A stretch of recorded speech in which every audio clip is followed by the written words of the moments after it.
Hello to all the listeners. My name is Dylan, And I'm Dylan. and we would like to thank you for taking the time to give us a listen. And if you do enjoy, please drop a like and subscribe for our weekly podcast, or even check out the clips that we post from each show. You can take the time to follow us on Twitter, along with following our weekly podcast streaming on twitch.tv/Dylan and Dylan.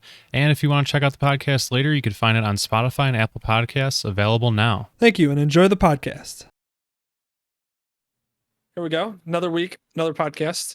And another list of great topics that we're going to cover. Everything from the NBA and why Paul George is probably, you can't find him on the screen because he's probably disappeared because this game's important. We're also going to talk about the Suns championship hopes, Giannis and Trey going down. We're also going to talk about Major League Baseball. Shohei Ohtani is going to the Derby. There's a couple against him, but is he the favorite? We'll kind of answer that and talk about that later on.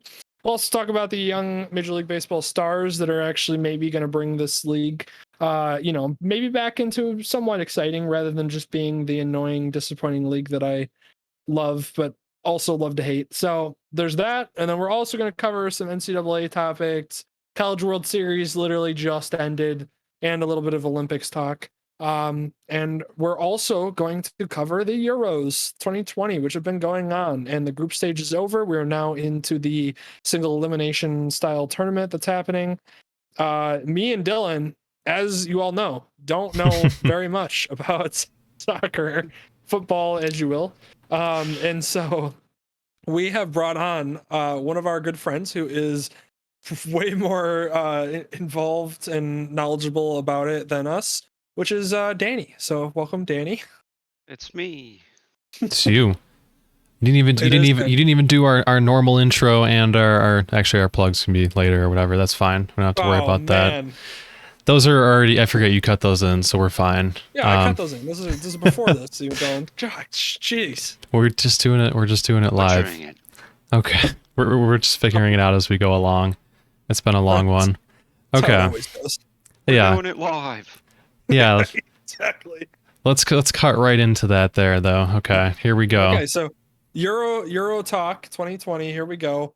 So Danny, we're starting out with Harry Kane on the screen for us, and I think that's a good kind of intro into what has surprised you the most. What teams are surprising you the most in this tournament? I'd probably have to say, the Swiss team obviously is the main one that everyone's probably talking about, considering they just beat the reigning World Cup champs after being down 3-1 with about 10 minutes to go. And that, and then probably the Danish team. I mean, obviously everyone knows about the event earlier in the group stages with Christian Eriksen going down, and you wouldn't know what kind of response. They'd be passionate, but they were never really a favorite by any means, or even favored to make it as far as they've made it. But I think they're kind of fortunate to be playing Wales in the first round of the knockout stages. Yeah, because they're not a very tough team. I was gonna say, it seems like they kind of pulled like an easier team, I guess. Because when I saw that too, I was like, is Wales? I don't really know, because Wales has Bale's like their best player, right? Or is he too old at this point? Gareth Bale and then Aaron Ramsey, and that's pretty much it. Like, famous people wise, like, the team's all right, but they're not really an offensive power by any means. Gotcha. And of course, like I said, we're talking about Harry Kane here being on the screen. Is this English team actually this good, or is this like a surprise as well? See, I think it's a combination of them being good and also Germany just vastly underperforming. Because it was 1-0 at about the 75th minute or 80th minute, and Thomas Muller had probably one of the easiest breakaways anyone could ever have.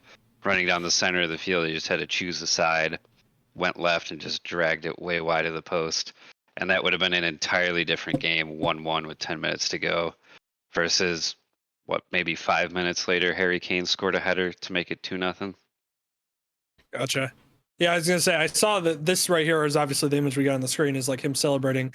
I just remember like the English team being one that like we were kind of joking about them being like, they're probably gonna get knocked out like in the group stage, or they're probably gonna choke somehow. And they actually seem like they're doing okay. Yeah, they've kept 4 clean sheets miraculously, which is just wild to me. But I don't know how that's going to go coming up. Who are they facing? Let's see. I don't know who they are. Oh, they're playing Ukraine, so they got of the teams they could have played. That's probably the best pull they could have gotten of the remaining 7 teams. Gotcha. But I mean, Ukraine has been surprisingly good, so it could be an actually pretty interesting game. But yeah, I mean, England's notorious for choking in national tournament or international tournaments, and that's why they're always a meme with it. And they're one of the betting favorites for this tournament, which everyone just kind of looked at and scratched their heads because they are a very good team talent-wise, but as a team, they haven't really been that great. Yeah. Gotcha. Yeah, that's what I was like. I kind of was shocked that they had beaten Germany, which I mean, Germany I think was like the second highest favorite or something like that, or based on like the betting or whatever. And so that was kind of like shocking to see them go down. And then of course, you know, Spain, or it's not Spain, Portugal ends up losing, which was also pretty crazy too. So hey, you skipped over my order. That's right. We got to talk about that too. No, we'll get to that. We'll get to that for sure. But and then obviously, which Dylan will put on the screen, the favorites in the entire thing, which was the French team, obviously underperforming, and Mbappe literally go out in probably the most shocking way you could have gone out. Like if anybody would have said the French are going to lose on a PK where Mbappe's kicking it, I think, or taking it, I think that's probably would have shocked a lot of people. And I think the funniest thing was I was watching, because obviously we have the American broadcast of it. I can't remember if it was Taylor Twellman or not announcing it, but literally right before he goes up, they're like, a few months ago in international friendlies or whatever, Mbappe missed to the goalkeeper's right. And then like 3 seconds later, he shoots it to the goalkeeper's right and he gets saved. I was like, yep, of course. That's literally every time you hear that in an announcer, I hate when announcers bring up stuff like that, because the moment they do, I'm like, all right, that's it. Well, it's happening. Like, oh yeah, you know, like announcers curse, like, right? Every time with like field goals or anything, like, oh, he hasn't missed one all season. Yeah, and then doink. Yeah, that's usually how that goes. So, yeah, that's funny, because I was literally, like I said, I was shocked when I heard. Literally, I saw the notification go across my screen that was like, Mbappe misses PK, French lose. I was like, wow. It's like, how did they even get there? And 2, like, how did that happen? Yeah, I mean, they did not play a good first half, and Switzerland was up within like 15 minutes. And then they got a penalty kick the first 10 minutes, and a guy just had a terrible penalty up the like pretty close to the middle, but the left side, and he just kicked it at the perfect height for the French goalie to save it. And they could have been up 2-0, and then in the next 10 minutes, Karim Benzema scored 2 goals in like 90 seconds, I think it was. So it went from possibly being up 2-0 to being down 2-1 within like a 5 to 10 minute frame. Oof. And then Paul Pogba scored like a 30-yard goal, curling it up to the top right corner, and then did all of his dancing and celebrating as if they were moving on already. But what he forgot was that there was 12 minutes of regular time left and another team on the field still. Yeah, there was 12 minutes left, and he did that. 12? Yeah, it was like the 78th minute, something like that. That's bold. I like that. I mean, like dancing and everything on the field, doing in the woe, I think. I mean, they were like a heavy favorite, though. That's why it was like it was like, you know, Mbappe being one of the best in the world, and then like you said, Pogba being there, and then just like the team overall. I mean, they were literally like a heavy, like, if they don't win it would be shocking kind of thing. So that's why, like, I could see the too much, you know, it going ahead too much kind of thing. Yeah. Yeah, he scored in the 75th minute, so there's 15 minutes plus added time left. And 6 minutes later they scored, and then in the 90th minute they scored. Wow. Jeez. Yeah, that's insane. I mean, you know, don't be too cocky. Gotta finish it. Doesn't matter that's why like there was that one that what was it, the World Cup championship where like Germany won like 7-1 or something. And it was like Brazil.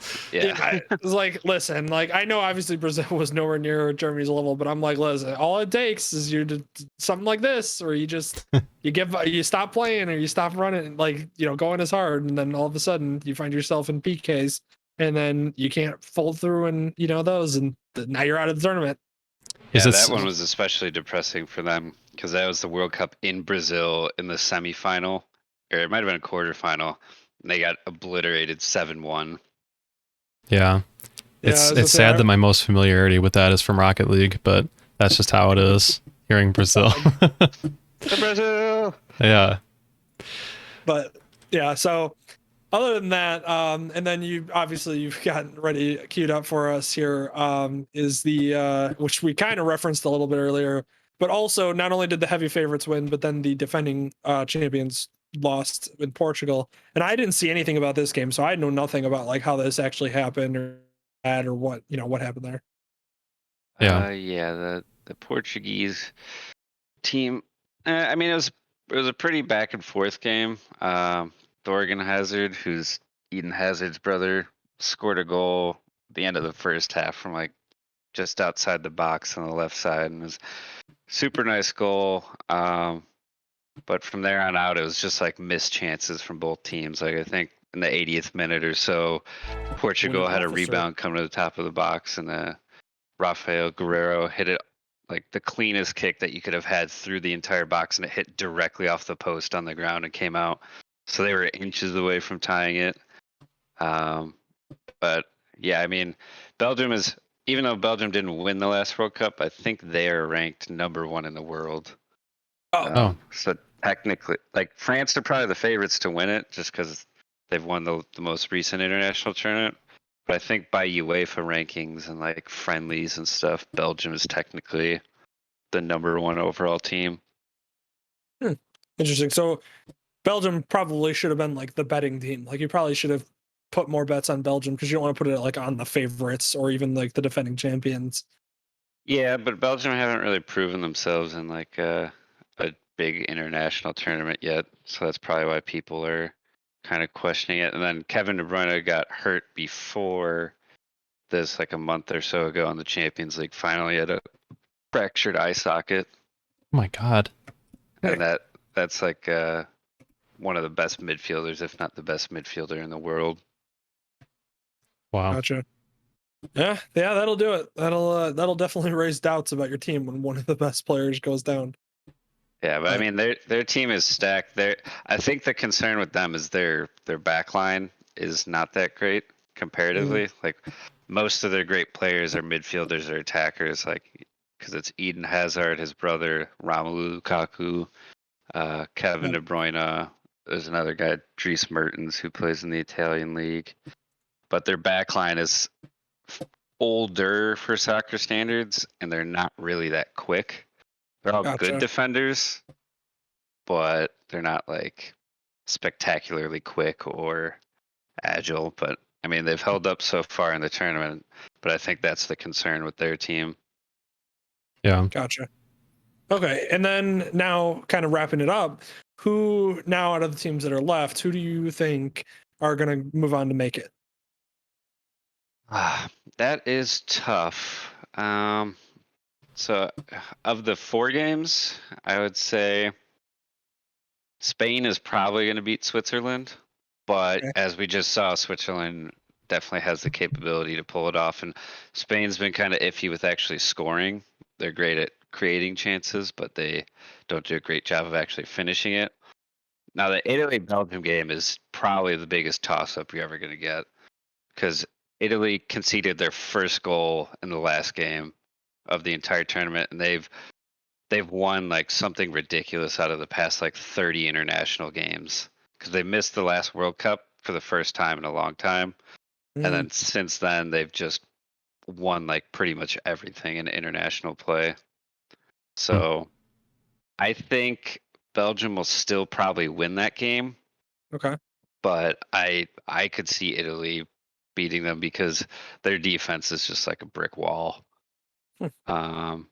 as for the other games, Denmark, Czech Republic, I really want Denmark to win, but I feel like the Czech Republic is just a better team in general. But with all the emotion behind the Danish team, they could probably still pull it off. It's just a matter of they don't really have like a prolific goal scorer, so it's just going to be where does a goal come from. And England, Ukraine, on paper, it should really easily be England. But with their history in international tournaments, they lost to Iceland the last time around in the Euros. So a nation of how many people? 300,000. God. Wow. And Ukraine is tiny too. I mean, they're bigger than Iceland, but Ukraine has only been a nation for like 30 years. And their biggest star ever is now their head coach for the national team. Oh, interesting. Yeah, Andrei Shevchenko. Okay. I think England should win that game, but they could just absolutely bottle it. But you got to pick which way though, because you got to come back on this. Got to make a bet out of it either way. I think England will win. Okay, great. So when Iceland wins, we'll have that. It, you mean Ukraine. when Ukraine. Oh yeah. Sorry. When Ukraine wins. Yeah. I think on paper England just has way too many good attackers, and they're going to be able to score. But I've seen them bottle it before, so. Yeah. All right, and then not only now to really go for some foresight here, who do you think is the champion of the whole thing? Who do I think is the champion? It had to be asked. I think it's gonna be the winner of Belgium, Italy. I would lean towards it being Belgium, which is probably the safest route, but they just are that good. Yeah.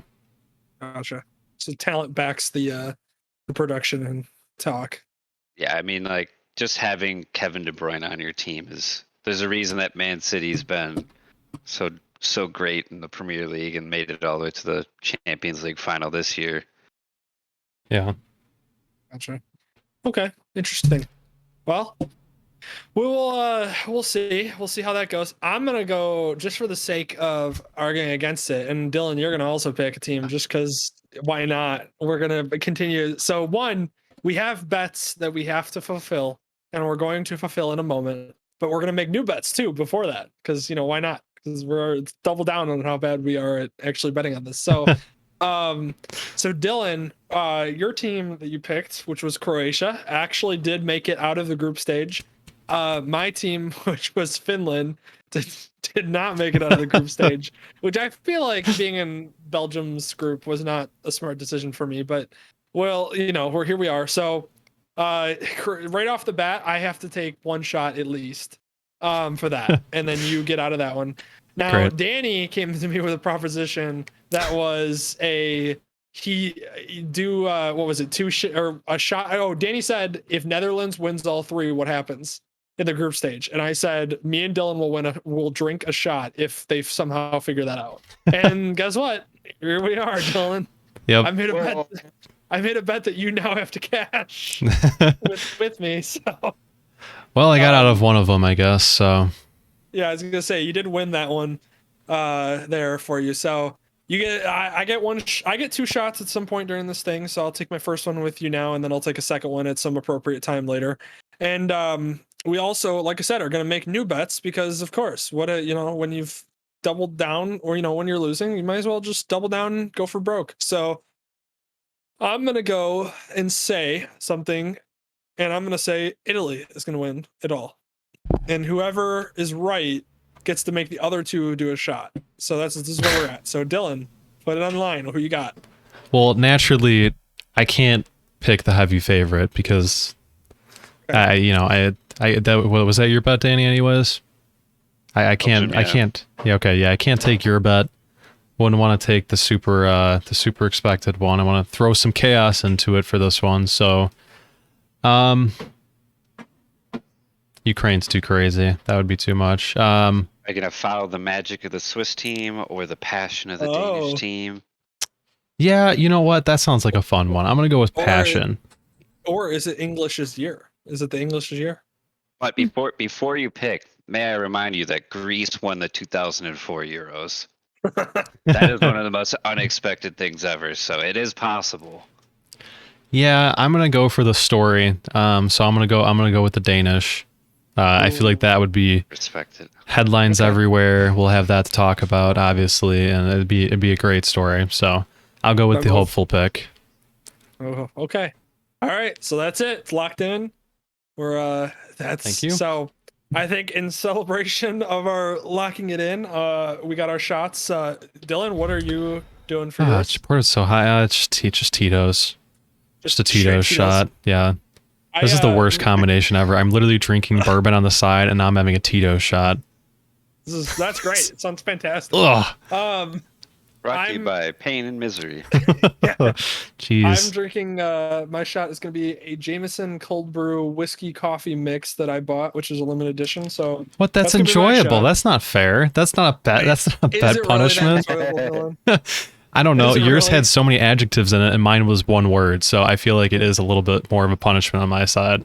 But Dylan, is it that yours was one word because it didn't need explanation? Yeah, because you don't need to explain when something's garbage. I mean, Tito's is bad, but you know, it's still a straight shot. Yours has a bunch of things that are added in, but whatever. We're never getting sponsored by Tito's. Great. Yeah, that's the end of that. Tell 40 of your friends. That's how we started. Tito's. Handmade vodka. I hate that commercial. It comes up all the time. That's just how we started. Let's go. Ito's handmade vodka. Yeah. Okay. All right. So, Dylan. This is across the Zoom cheers right here. So, cheers to Mike and Dana, 2011, their wedding. That's my shot glass. Well, this Not is sure cheers who they to are. the Bears. I got my little Bears shot glass here. Look at that. That's cool. I like that Beautiful. I have a Cubs one too. Beef juice. Oh, cheers to that. Beef juice. Yeah. Yeah. It's not terrible. It's not great. Beef juice. Ooh, okay. That's fine. Yeah. Actually, the bourbon completely wipes it away. Oh, you're welcome, Danny, for that. Yeah. Yeah, good bets. Good bets. Good fulfillment all the way around. Yep. Oh man. All right. Well, I'll do a second shot at some point. Okay. Now that we've finished up with our Euro talk, another topic that we also want to hit Danny with real quick, which is I just thought was interesting because I just saw this today. I did see that Messi's contract is up, as well as I think Ronaldo's is up at the end of the year. What do you think is going to happen with either of those players? Super team. No, I don't think they will ever end up playing together. Messi situation, they're both going to join the Chicago Fire, and they're going to be the I think there's a good chance that both of them do end up in the MLS to end their careers. Although Ronaldo, I think, has said he wants to go back to Sporting Lisbon, which is the Portuguese team he started at as a teenager. Okay. Oh. So he may end his career there, but I don't think that would happen yet. I think he's still got another couple years at like a top team. Mm-hmm. So I would think maybe one more year at Juve for him, and then I don't know if he'll go back to the Premier League maybe at Man U, or because he won't go to the Bundesliga. I highly doubt he goes to the French league. Maybe he goes back to Real Madrid. I doubt that. I feel like he might go back to the Premier League. Either that or he goes straight to MLS. And then maybe Portugal after that.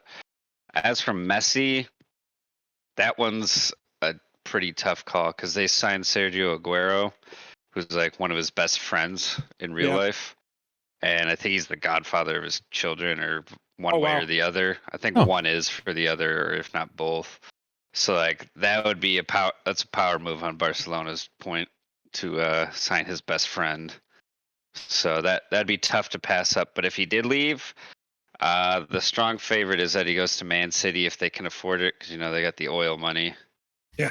And also Pep Guardiola used to be his coach, and I think they get along really well. Okay. Yeah. Interesting.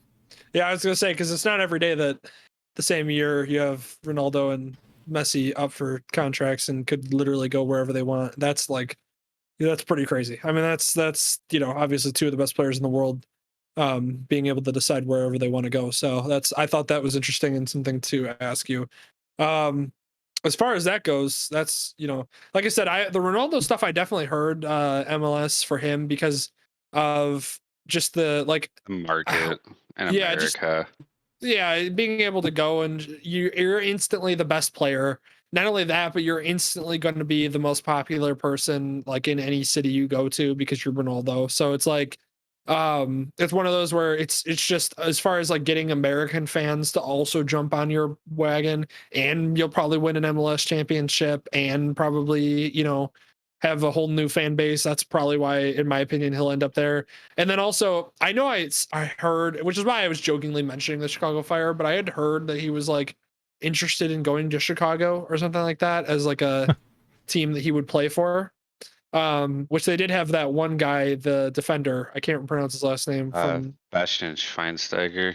Yeah, he was there. German midfielder. He won the World Cup with them. He was pretty young when he went too. He was only like 32, I think, when he left Germany to go play in the U.S.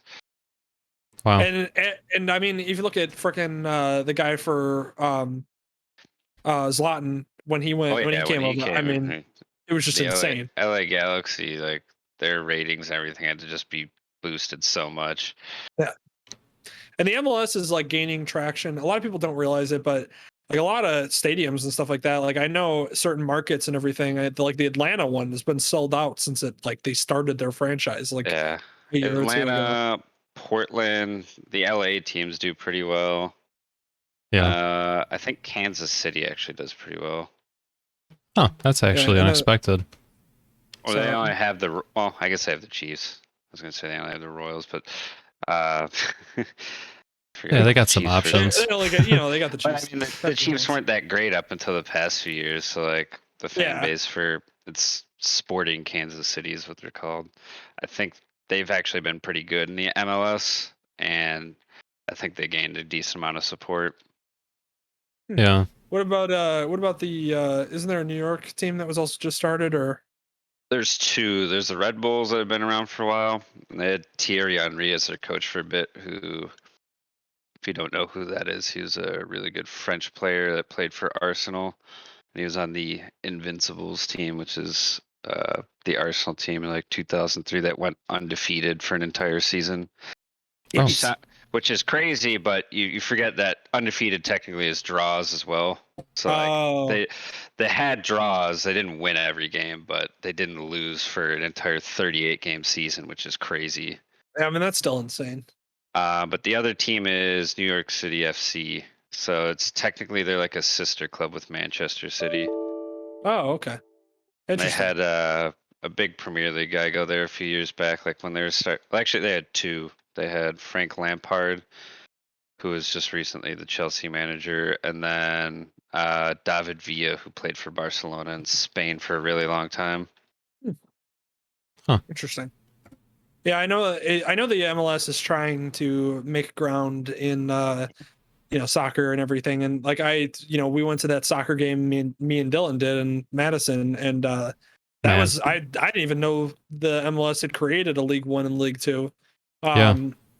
Which is pretty cool too. So they're trying their best to start becoming, especially after the disappointment that the USA team had in the last non-qualifying. Literally an island nation of less than probably Iceland, Trinidad and Tobago, drawing or whatever it was. I don't remember, but the other teams I forgot was Florida has Orlando City. And they had Kaká, who was a super big name, and then Miami FC just got created by David Beckham in the past year. I think that's the one I was thinking about. Yeah. Yeah, they had Gonzalo Higuain and Blaise Matuidi, who were both like big-ish players in European teams that they got. That's cool. Yeah, like I said, the MLS is starting to really gain a lot more ground, which is I've always enjoyed it. There's not a market for it in the US so as much, like it hasn't been at least. Now they're starting to be, so it's one of those where it's not as readily available as other sports, obviously. So it kind of falls to the line, to the side. So I'm actually excited for it. I do enjoy it whenever I watch it and pay attention. I just don't enough. So I'm glad that they're starting to gain a little bit of traction in the United States. And obviously, like you said, after the disappointment against Trinidad, and then the USA team just winning its first, well, here we go, Dylan. The CONCACAF. CONCACAF. There we go. That was the Nations League, I think. Yeah. And actually, the Gold Cup is coming up in like a month, or I don't know if it starts in July, but that's when the USA will be playing. So that'll be like more American teams. So like, I forget who's all in it. I think there's a lot of South American teams. Then there's also the Olympic Games. There's soccer too, and there's the Copa America going on. Coming up soon, right? The Olympics, or I think so. I think so, right? Yes. At some point soon. And the thing with that is, it has to be. They have to have a lot of youth players. You have to be under a certain age, but you get a couple like overage players that are allotted to the teams. Like I know Brazil has a really famous right back that they designated to the team to be one of the overage players. Oh. Interesting. So it's got to be a lot of like quote unquote amateurs or like younger. Interesting. So yeah. You won't see as many stars in that one. I could hear a hot take.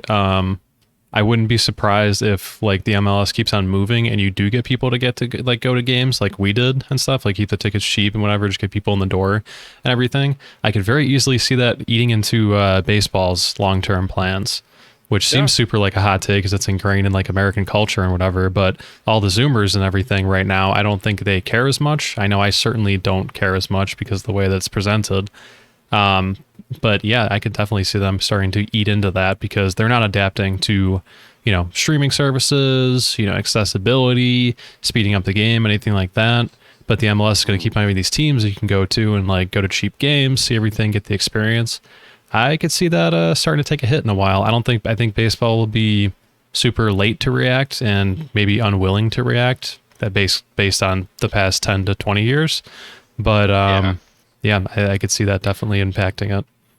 Yeah, I think that entire conversation is interesting as a whole because the accessibility of soccer, like there's a reason that Ronaldo and Messi have about like 80 million followers on Instagram, whereas someone who's recognizable here, Tom Brady, has like 9 million.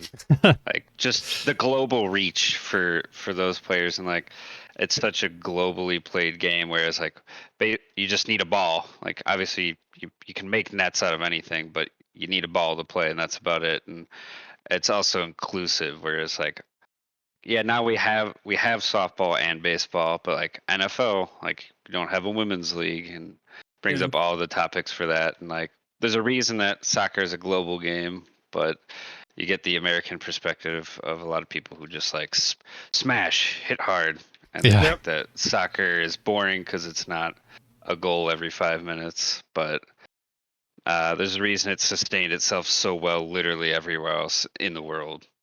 Yeah, I mean, and like the women's league, like you're talking about too, like tremendously more popular than like the WNBA and stuff. Like I hear about different like women's leagues player all the time, like whether it be from like NFL stars, like JJ Watt's wife. I think there's another superstar's wife who's also like Julie Ertz, I think, as well.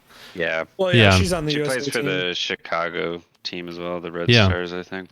Yeah, so like you hear about that. I hear about that stuff like in a very common time. I don't know of anything else in the WNBA. Also, again, accessibility, you need the whole court, everything a little bit harder to get at. But I think that's bleeding together a lot more than everything else. So I think it kind of just plays in the same conversation. It's easier to get to and easier to relate to. Yeah, and that's why you see more like TV rights being taken in the US. Like the Premier League used to be barely on ESPN for a while. It was in the mornings and they had the coverage. Then NBC took it over and they made it like a really big deal for them. Like they've really gone all in on it, and now they have their own subscription for it on Peacock. And they had the whole NBC like Premier League Gold before that. NBC like Premier League Gold before that. Interesting. Yeah. No, there's so many things that it's going for it. I mean, even like in a technical production standpoint, I know like if you're ever in a store, you want to get a new TV or whatever, or you're like displaying anything on monitors, one of the first things I always do is like, oh, this is what a 4K broadcast of literally any soccer game, because you could see covers the entire screen. It's more of an incentive as well. If you want to have like a 70-inch screen, you could basically see the entire pitch and everything as well. There's a lot of things that kind of go for it, on top of accessibility, but technical standpoints as well. There's a lot of things flowing into that. Streaming services, I think Fubo TV is one of the more popular ones as well. They're pushing a lot of sports and live streaming and tapping into that sort of audience that a lot of other places aren't. And even like NBC Sports, like you said, yeah, they're coming into it a lot and they're spending a lot on streaming. And one of the biggest plays I think from Fubo TV, I think, is any form of soccer, any league. I think they're trying to get to that because I think they have La Liga maybe. Yeah, just a Spanish league. Yep. They're like dipping into that a lot. They've been back and forth. There was a lot of questions about, if the streaming services can rely off of sports, and then in lots of cases that is pretty much what all people are like holding on to cable for, is usually going to be sports. So obviously YouTube TV had that, but Fubo specifically targeted that audience as well. So yeah, there's a lot of positive things going for it in the future. Yep. Yeah, I've like I said, I've always enjoyed it, and I actually got way more into all of it when I went down to Kentucky, because all of my friends down there played FIFA and were huge like fans of soccer and stuff. So, and it's funny when you joke about playing a game, but like the thing is like you play the game, you get to know the players, and then that gets you more involved elsewhere. So that's why I always say that that's why like for not so funny, but that's how you started to watch the NFL and literally, because I literally made you take home my Madden game, and then you started playing it, and then you got to a point where you knew the players and you started watching the games. Yeah, like, it's just you sucked me into a life of disappointment. Thank you. I made you a Bears fan. I molded you into a Bears fan that's gonna be just disappointed and sad. Yeah, but hey, we're here for it. And every year you created a new definition for the argument that video games can cause mental trauma and incite violence in younger children. So who knew it was a sports game rather than a shooter? Yeah, it was like Grand Theft Auto, right? Like we have to shoot all the people. Be like, nope, it was just playing the Packers, and I just kept on losing every time. Ridiculous. For some reason, Andy Dalton wouldn't throw it to the Bears player. Yeah, throwing it to the other team. It's like when you have like 100 throwing power and you make it like a custom character and there's 0%, like zero accuracy, and like they throw and it goes backwards at like 100 miles an hour. Yeah, exactly. This is like the negative yard punt or something like that. Like this is that kind of style. Yeah. Catches the wind. And I mean, even if you want to stem off a discussion as that is like on top of like video games inspiring different audiences and like capturing people, like man, they need to. I know it's like a tired argument anyways, but like Madden needs to go to a different publisher or inspire some sort of competition. Obviously the same can be said for FIFA as well. Just like literally a competitor to inspire any sort of different features, anything. There is a competitor for FIFA, and they're slowly buying out like rights for a bunch of huge teams and competitions. It's called Pro Evolution Soccer, PES. Like they have the rights to Juventus and Roma, so like EA can't license those. So in FIFA, instead of it being Juventus, it's called Piemonte Calcio, and Roma is Roma FC, which I don't know how they got away with that one. But also like PES has the rights to the Euros, so like they can do all the promotions right now at the tournament and do their own stuff, but EA can't. So they have like a festival of foot right now for all the tournaments, but like PES has the actual individual rights to Euro 2020, so like they can use all the stuff they want, whereas EA has all the rights to the Champions League, so they have like they can make cards and stuff with that and do stuff for live events with that. So PES is eating into it, but it's going to take a lot to get rid of it because EA came up with the whole Ultimate Team concept. Yeah. And that's what draws people to the game. No, like that's That I didn't even know about that. That's cool. No, not even like draw away, just like literally inspire some sort of competitiveness to do something different and add. Well, the NBA has that too with 2K, and then you have NBA Live, which NBA Live is an inferior game, of course, but like they at least used to be great. Yeah, they used to be great, and they're still there. And so it's one of those where like, trust me, if NBA Live suddenly started to be great again, the amount of 2K players that would jump over is astronomical. So that's why it's not a scary. It's not like something that 2K can brush off. Like they actually have to address like things that NBA like Live is trying to do. Like 2K has to be like, okay, we're gonna include those features as well and make them better, so that way you guys want to come to our game, which is obviously just gonna make the game better. And it's funny because Madden this year is supposed to be like, I'm a big franchise guy, and I know Madden this year, franchise wise, is supposed to be like overhauled with the scouting and coaches and all that. And there's like a whole bunch of new stuff in there. And of course, Madden still is not a spectacular game by any means. We're not saying that, but vast improvements because of all the hate they were getting for so long there, where literally people were like, all right, this is it. Like, this is just bad. Well, you saw the things like, they'd have like the backgrounds, the advertisements and everything in the stadium. There was like, they would literally pull the assets from like 2019 or whatever. And it was still in the game. Like that was one of the biggest things. You'd go up in the background and it would be like, oh, like they advertise the same game in the game. So like Madden NFL 2019, but it was like the 2020 version of the game. Like literally the laziest thing that one guy in QA could have been like, hey, wait, we used that. Can we change the text just so it says 20? And they, nope, didn't see that either. Didn't do that. Didn't care enough to do it. Yeah, I was gonna say they got in trouble real bad for that. So they've really kind of tried to overhaul the game as much as possible this time around, and it's definitely a lot better. I've already pre-ordered it, of course, because I know I'm gonna buy it anyways. So I pre-order it so that way it's done and I don't have to think about it. Yeah. Because I know I'm gonna get it anyways. Doesn't matter. Like some people are like, oh, you should wait to buy the game until it's, until they put the improvements in that you want. And I'm like, I can't. You're waiting a long time. Yeah, I just can't do that. What is? That was gonna be my transition point since we were still on the video game topics as well. I'm just gonna switch over to that very quickly. Yeah, no, since we're just spiraling off this tangent, I'm gonna go off with that as well. But I don't know if you've seen or been excited for anything for Halo Infinite since they redid some of their graphics design and everything.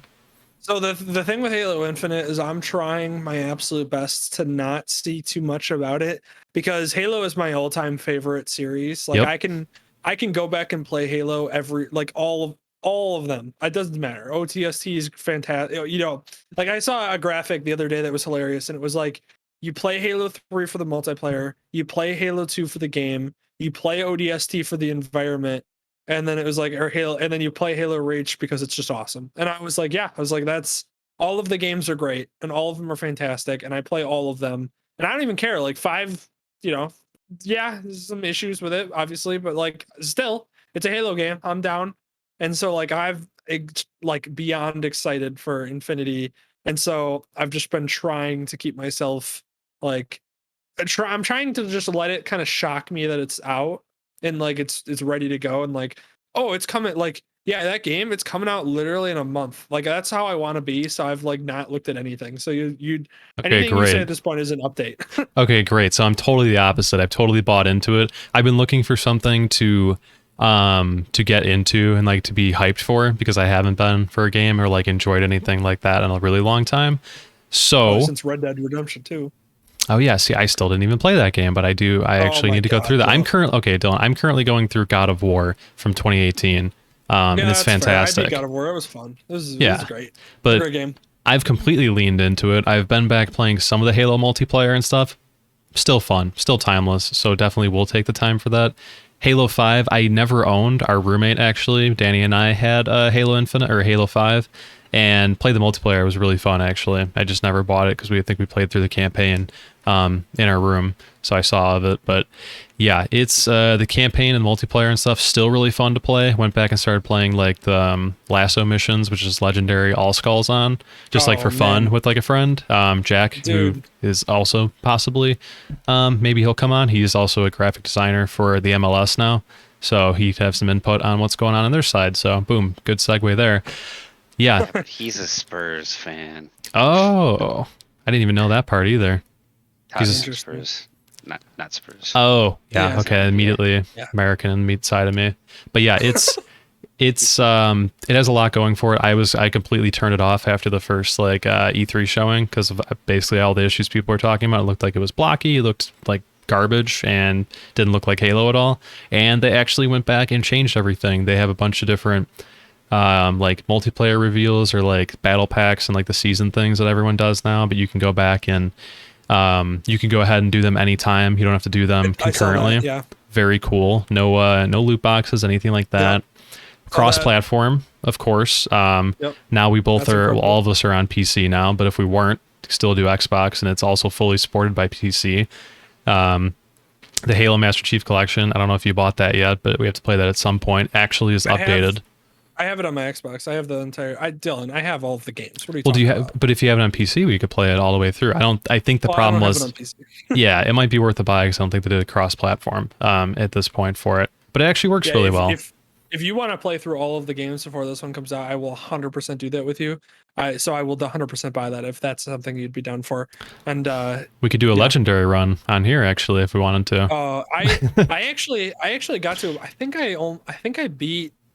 I don't know which ones I beat on legendary by myself because I was very good at the game because I played it all the time. So yeah. I was like, I got very good at it where I could actually play legendary by myself totally fine because you just know how to play it. Like it's just one of those where like I know how to like do this.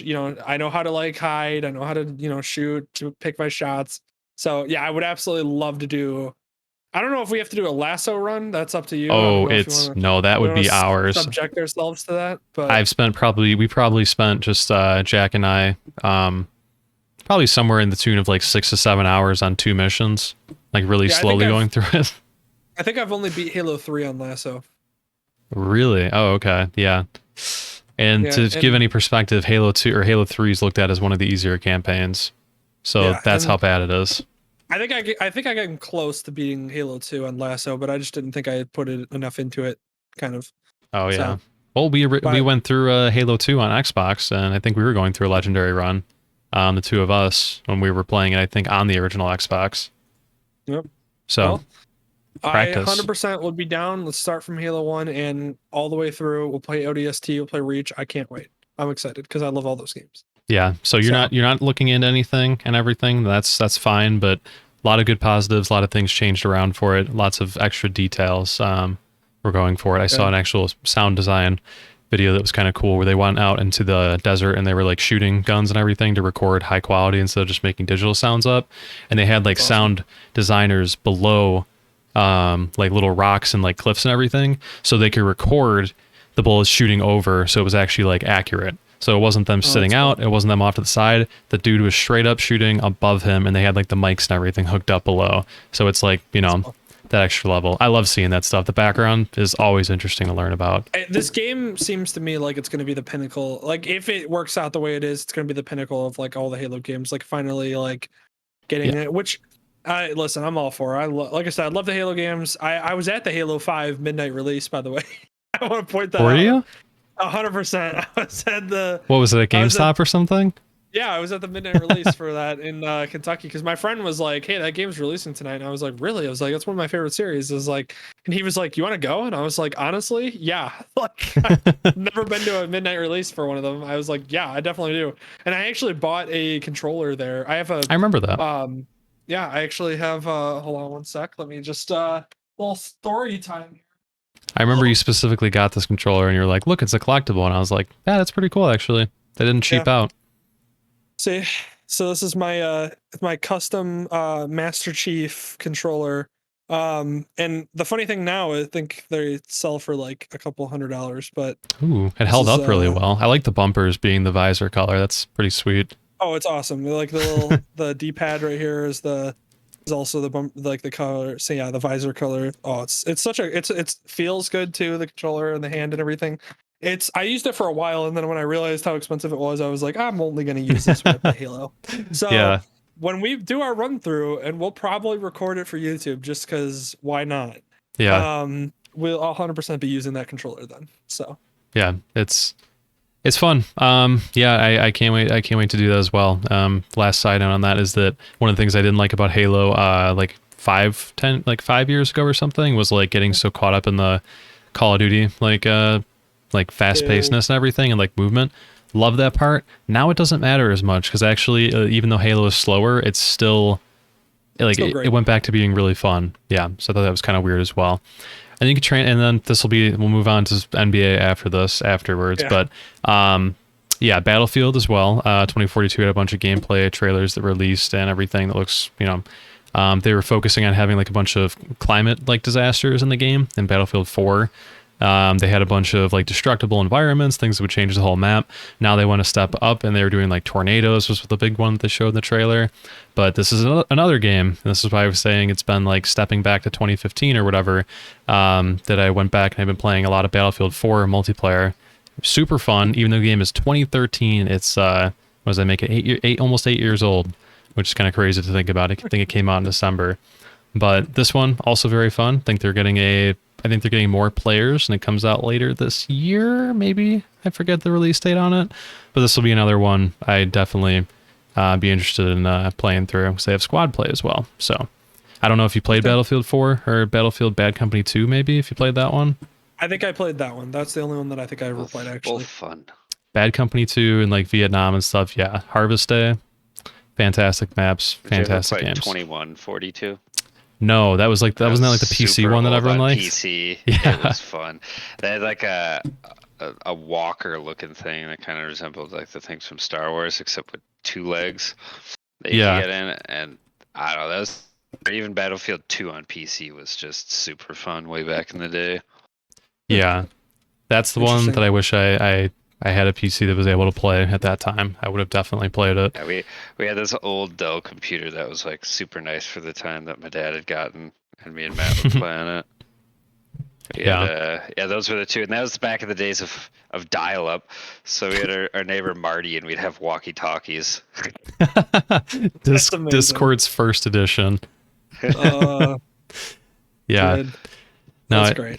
That one, definitely, as we're slowly bleeding you into more PC games, I would love for you to get that and pick that up for the holiday season as well. And also, the last thing on Halo is that the multiplayer is completely free. So that's kind of cool. That's incredible. Yeah, then you just have to pay for campaign, which obviously I'm sure you will do, and I will do. Oh, 100%. Because it'll be worth it regardless. I'm the moment the pre-orders began, I'm pre-ordering. So yeah. That's gonna happen. I've already set in stone. I'm like, listen, this money that is in my bank account is for Halo. That's it. I don't like. Oh, the game's the game's actually gonna cost $300. Okay, sounds good. I'll save up. Yep, that was in my emergency funds in case I got the legendary edition. Yeah. Well, there goes my savings. But hey, man, I got it. Yeah. No, it'd definitely be worth it. I'm fully bought back into the hype. It's fun. But yeah, wow. Well, okay, impromptu news, video game news session, but we can go back to the NBA.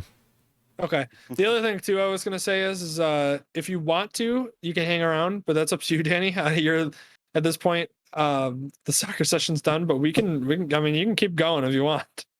Yeah, we got the NBA, we got MLB, you got Olympics. I got anything productive to say?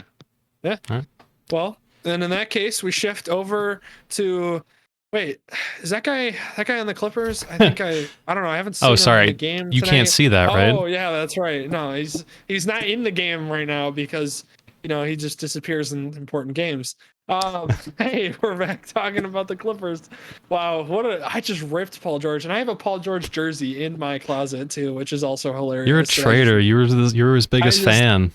My problem with Paul George is that I know how he is. Like, I know who he is at this point.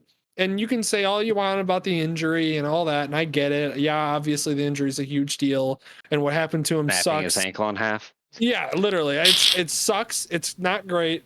But the point of it is we're 5 years later into it, and Paul George is still Paul George that we know him every year to be, which is the one where he is great for a game or two in a series, and then he fades away for the rest of it. And that's what's happening. I actually looked over, and he was at the free throw line, and I think in the third, we're about to go into the fourth quarter of this game because I'm watching it live over here on the right to kind of keep myself in tune because obviously the Suns might win the series. Yep. I think he has 15 points going into the fourth quarter. So if that doesn't tell you how Paul George is, then I don't know what else to tell you, because that's what Paul George is. Paul George will give you a game or two of incredible Paul George play where you go, hey, maybe we can build around him. Maybe we're bringing 2014 Paul George back. And then he resorts back to how he's been the last couple of years, which is that he'll disappear in important games like this, and that's it. And I'm not saying that the Clippers, should have won or like they were favorites by any means. Obviously, the Suns are favorites, but they should at least put up more of a fight when you have a guy like Paul George on your team, and then you have a pretty solid team around him. Obviously, losing Kawhi is not something that I'm glossing over. Losing Kawhi, who's one of the best two-way players in the league, is going to hurt your team no matter what team you are. But the point still stands that if Paul George ever wants to be better than a 2 or a third option on a team, he needs to figure out how to actually show up in the rest of the series. So yeah, that's my little thing on Paul George. I loved Paul George back in 2013 and 2014 when he was tearing it up for the Pacers and he looked like he was about to become like 2014 was like, man, it's going to be for the next 10 years. It's going to be Durant, LeBron, and Paul George at the top, and everybody else looking up. And then Paul George had that massive injury, which obviously sucked and is terrible, and I don't wish it upon anybody. But the point still stands that 5 years later, Paul George is who he is, which is, a second option on your team at best. And, if really at best, he's, you hope that maybe he's your third option and you don't have to rely on him too much. But he gets you a game or two in a series, which is why he's fine being a 2 or a 3, but he can't be a 1, and that's what he's being asked to do right now for the Clippers, and that's not him. So yeah. Well, let me say the thing that I noticed. The thing that I noticed was the the reactionary takes back and forth were great, and again, I'm all for that at this point. I've totally subscribed to no nuanced discussion, especially on live threads and things that are like happening, breaking news. It's just the way it is. So now I just kind of encourage it. But when he went from like the commercial that he had, there was like no OT tonight and everything that came up. Seeing that everywhere when he botched the free throws and then they ended up losing that game a couple games ago. Fantastic. Love it. Always inject that in my veins. And then the next day or the next game after that, when they completely turn the narrative around and they're just like, wow, see, Paul George, great game. Kind of turns the narrative around, right? Like, it doesn't seem like he's that much of a choker anymore now, does it? And then the next game after that, something similar happens, and we might be even seeing something again like live here happening. It's always fun. It's really hard to keep up with, especially if you don't watch every single game, to see what's true. Because if you're coming in as a casual fan, I'm like, oh, does Paul George suck now, or is he good? And it's literally like, oh, it depends. Is it Tuesday or is it Thursday? So that's how quick things change. Well, the thing in the NBA is that there's like in the NBA, there's clear ones on a team. That's your first option, your primary scorer, who you go to every game. Then there's twos who are great, Robins to Batman. There's great running mates. Pippen is probably the most famous running mate to Jordan. Fun fact, this little topic we'll talk about later is whatever the hell Pippen's trying to do. So, oh my freaking God, Craig. I just wanted to bring that up so you saw that. Oh God, Jawai, by the way, 2 A's in the last name, Craig. Gosh, get it right, man. The dude owned you. So not to toot my own horn here, I'm pretty good at 2K.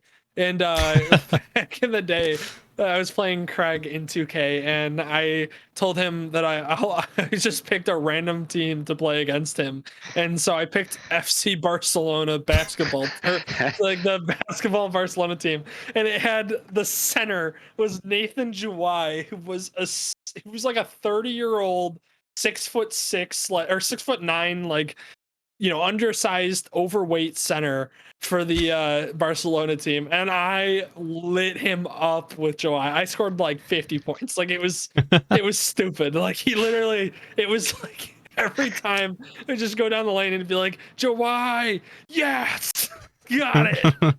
Like, and just dominated. So the fact that he just pulled that out, dear God, I can't. Oh God, that was pulling something from the memory banks right there.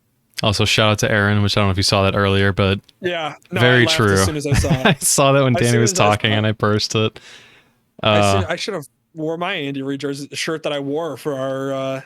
That was way back when the podcast started, when I wore my What was it, the Super Bowl prep like podcast or whatever that we did that was like 2.5 hours long? Yeah, it literally might have been this shirt.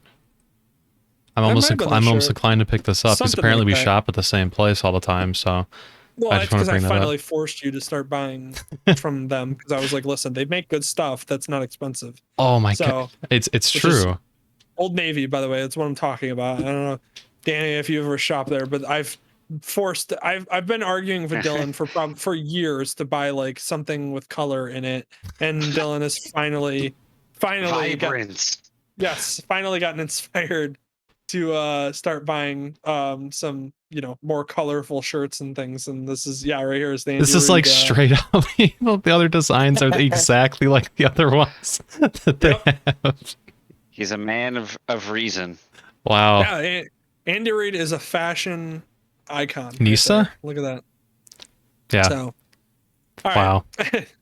We gotta resort back to the conversation. So, back to what we were talking about.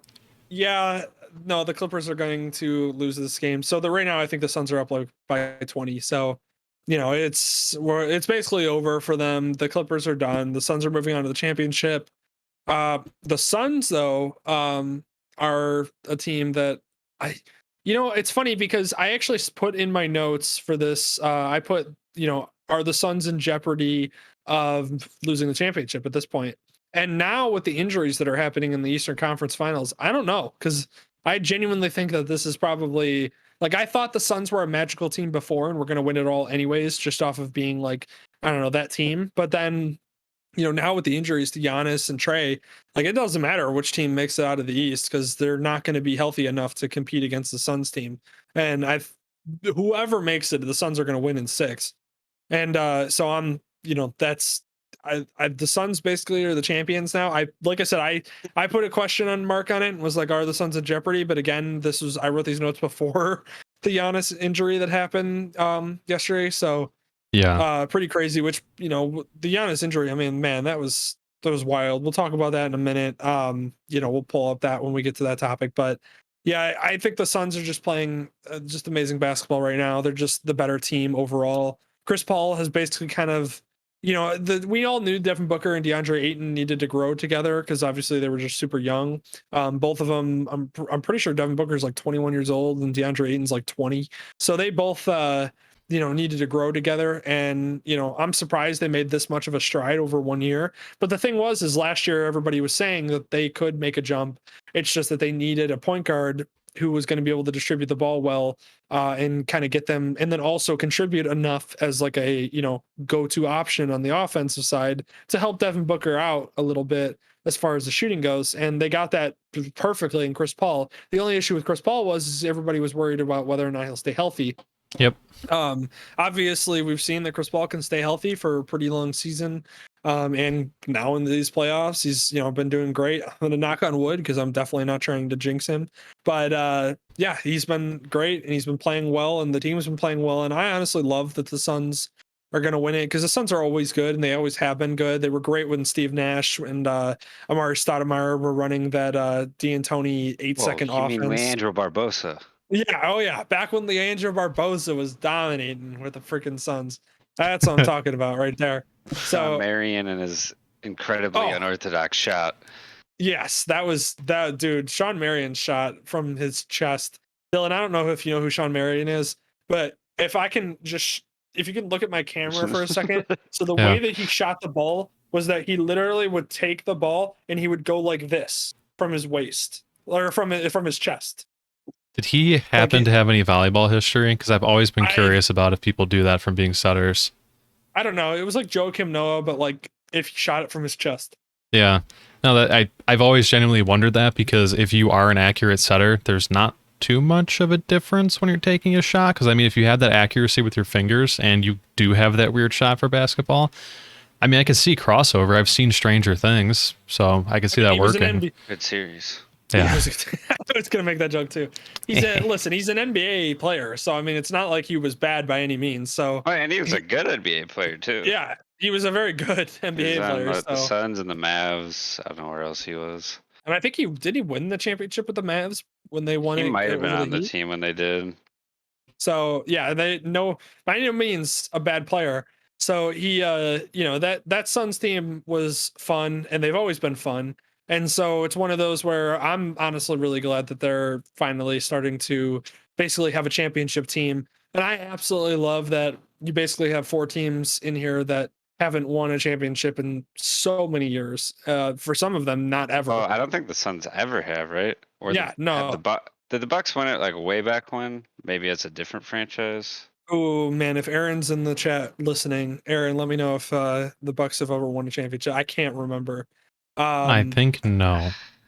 I know they didn't when they had Jesus Shuttleworth. By the way, good reference there. I know Barkley never won one with the Suns. No, because he got knocked out, but that was the year they lost to the Bulls in 6. Yeah, so the Hawks, I feel like may have with Olajuwon. Bucks were because Bucks did the Bucks had that was back when they had Kareem in the early days with, and that was when he was Lowell Cinder still, and he had what's his man, the original triple double man for a season. What's his name? The Big O. Oscar Robinson. There we go. Robinson, yeah. All right. Man, I got excited. One of the Google searches that came up was Sean Marion volleyball, but like it's one of those ones where it just links to nothing. Thought I would be right.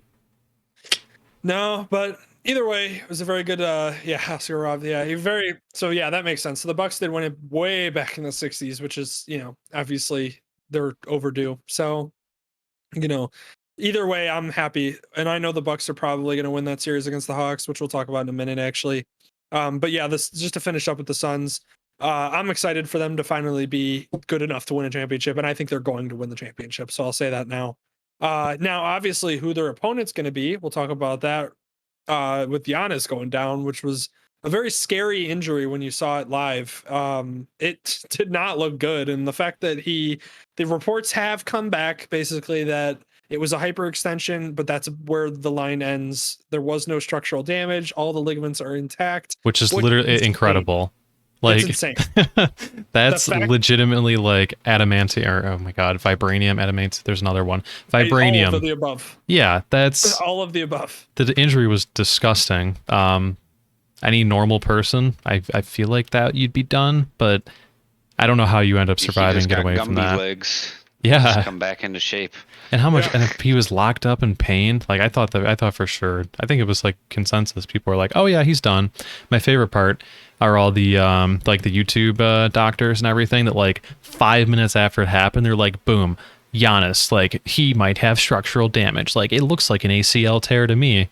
There's a bunch of frauds. It's a very big it's a very big thing. Usually they're not even like retired doctors. They're really just like fake doctors.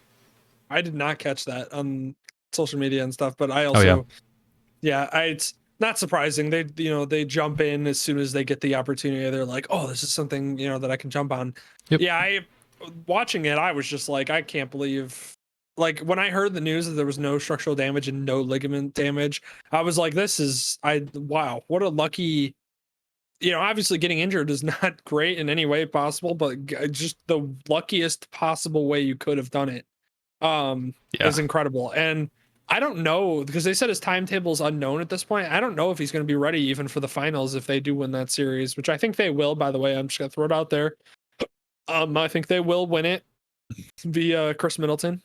I think they have the best player in the series. When you pull Trey and Giannis out of that series, I think Chris Middleton's the best one in that series then, and I think he's going to be able to basically will the Bucks, who are just an overall better team, past them. So I think the Bucks will win the series probably in 7. But my thought was, which I actually extended this to you before, was I thought if the Hawks did end up winning, a game there. So like, let's say Chris Middleton pulls the Bucks to a win tomorrow. And then game 6, the Hawks do somehow pull out a win. I was wondering, I'm like, do they, if they are close to bringing Giannis back and they really want him for the finals, do they consider it in game 7? Like, is he available? Is he on the bench maybe? And he's like, he can come in if needed. That's something that I was thinking about too. That was kind of in my mind. I don't know. I think the Bucks are going to end up winning the series, like I said, no matter what, because I think like they have the better team. And like I said, I think I would trust Chris Middleton over anybody else on the Hawks to basically pull that series to a close. Oh man, you don't believe in Ginger Boy? Yeah, no, I do not believe in who is that? Kevin, is that Kevin Huerter that you're talking about, or? I forgot his name right now, but that's the point. That right there's the point. Yeah, that's no, the Hawks. The Hawks are way too young of a team and too inexperienced to win, especially with, like I said, Chris Middleton, who's an established veteran who's playing really well and who's one of the more underappreciated stars in the league. I have faith that the Bucks are going to win the series. I don't know. I don't think they're going to win the championship. Sorry, Aaron, if you're listening in the chat.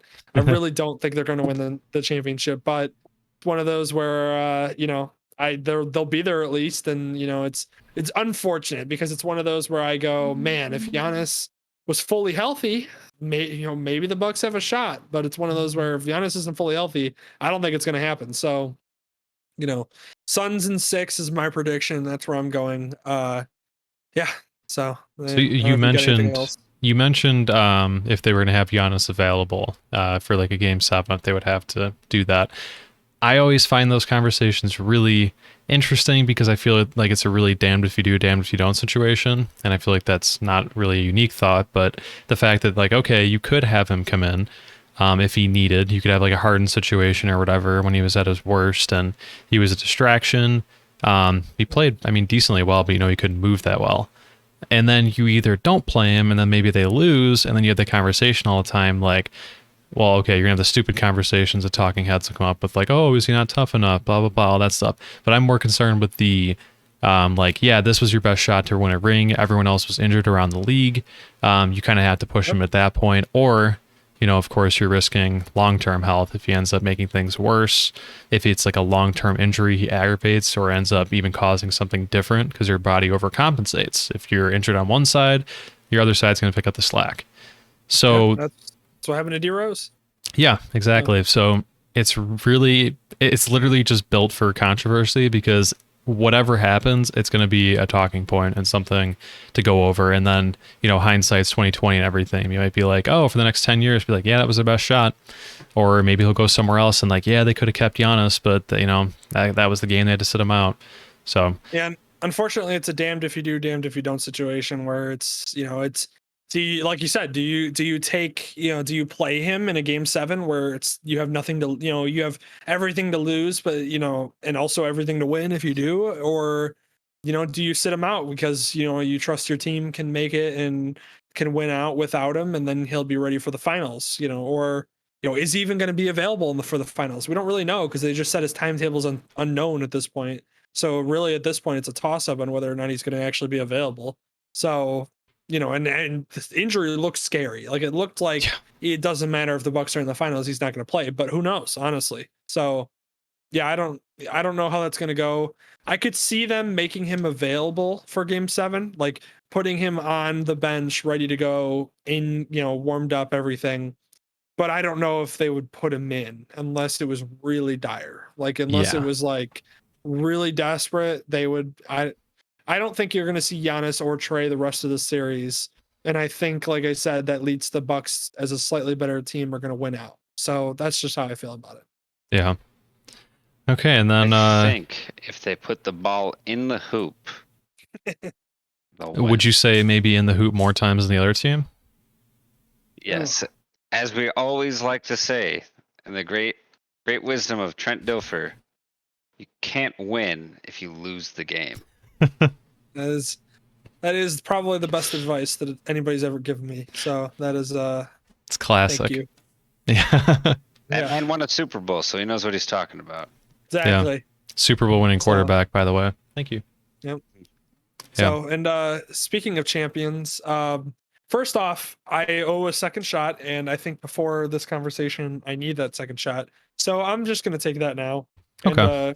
And, it's a solid cheers to everybody out there. Clink, clink. Sipping on my water. But I applaud. Ooh. Yeah, wash it down with a seltzer. Oh, yeah, wash it down with a seltzer because I'm a baby. Okay. Who's a big boy? Thanks. Thank you, Danny. So all right, let's start this off. What's going on with Pippen? Dude, why? Why are you doing this? Why are you taking shots at people when you don't need to? Like, it's just, did you hear it? Oh man. So do you know the comments that he's been making and the things he's been saying? Yeah, I heard a couple in regards to like Durant and everything. Yeah, I've seen generally the pigheadedness going on. Yeah, so but review, please. First off, let's put this in context. Pippen announced he's coming out with a book that is going to be about the Bulls and his experience, and it's going to be from his perspective because he believes The Last Dance didn't represent his perspective, which to all of us went, well, yeah, that was kind of the point. It was from Jordan's perspective. Thank you. So I love Pippen. Everybody in Chicago loves Pippen. He's way undervalued because he played next to the greatest player of all time. So, it's hard to rate somebody like that, but he definitely deserves to be in the top 100 players of all time and way up there because he's a fantastic two-way player, an incredible scorer, and one of the best of all time. Now, the one thing I will say though is sometimes Pippen just needs to cut his losses and stop opening his mouth sometimes, because just sometimes he just does some things and says some things where I just go, Pippen, that's why you're Pippen and not Jordan. Like, it's just so like, and this is one of those moments. So basically there was an exchange between him and Durant, which is why they're both on the screen right now, where he said something about how he doesn't think that Durant is the best scorer of all time or something like that, or is one of the greatest scorers of all time, basically because he just doesn't believe, I forget what reasons he cited, which kind of ridiculous. I mean, Durant is one of the best scorers of all time. I'm not ready to put him on the all-time list yet. His career's not over. We'll wait and see. But the point is, he's still one of the greatest scorers of all time. And the man's 7 foot tall, can handle the ball like a freaking guard, and can shoot anywhere in the gym. He's obviously should deserve that one of those, that title of being one of the greatest scorers. Now, what he said back to him was hilarious, where he basically said, "Isn't that the guy who sat out and just refused to go in when he wasn't going to be given the last shot in a game?" So that was, a pretty honest shot, which for those who don't know, back in the 95 season, I think it was 94, it was 94. The 94 season when Jordan sat out and retired for that year and a half, Pippen basically took over the team as like the leader, which is, it's understandable considering Jordan left and the next alpha in the room was Pippen. So Pippen took over that team, and the team was really good. They made the playoffs and everything. They were much better than people give them credit for. And Pippen was a big reason why. One of the games where it came down to the last shot, the Bulls had the ball, a couple seconds on the clock, the drill. Of course, everybody in the building goes, Pippen's getting the ball. Pippen's getting the shot. Well, Phil Jackson, that is the head coach, is one of those guys that, is, unorthodox and likes to, change it up, and knows that, hey, everybody in the building and everybody in the world knows that Pippen's getting the ball here. So why don't we give it to Toni Kukoc, who we also trust to make the shot? And if you watch Toni Kukoc in the past, he's made shots several times in his career from a very similar spot in very similar circumstances. So he's a very trustworthy person in that position. Pippen did not like that. Pippen wanted the last shot and was very upset by that, and basically took himself out of the game. It was to the point where Phil said, where's Pippen? And I forget who it was that said it to him, but basically said he's not going in. And so Pippen just refused and took himself out. And guess what? Toni Kukoc got the ball and hit the shot, and they won the game. So, but it was one of those where it got like emotional after the game in the locker room, where players were basically like, it was like a meeting and he apologized to the team, but the damage had already been done. And everybody was like, listen, dude, you were supposed to be a ride or die kind of guy with us. You were our leader. And then you just decided to just take yourself out of the game, literally, because you didn't want to, you weren't getting the last shot. Makes no sense. So, especially because Pippen for a while was known as one of the prototypical, I mean, he's probably what inspired him and Magic Johnson are the ones that inspired like the point forward prototype that LeBron kind of, ended up becoming in the NBA. So for Pippen, it's being a distributor of the ball more so than Jordan was. And, he took that role on great and was fantastic at it. It was kind of crazy to see Pippen reject basically, letting one of his teammates take the shot over him. And that's kind of unfortunately how Pippen's always been. The whole contract situation was ridiculous. Pippen deserved to be paid way higher than he was. We all knew that, but he had locked himself into a bad contract for a lot longer than he should have. But you also had to understand his situation where he was when he did that. He needed the money. His family needed the money. He had two members of his family, his immediate family, that lived in his house when he grew up that were in wheelchairs. You can't imagine how difficult that is for a poor family to have to deal with that. So I get where he's coming from, and I get why he signed the contract, because it's immediate money now. And it locks you in for a long term, so you're safe if you injure yourself.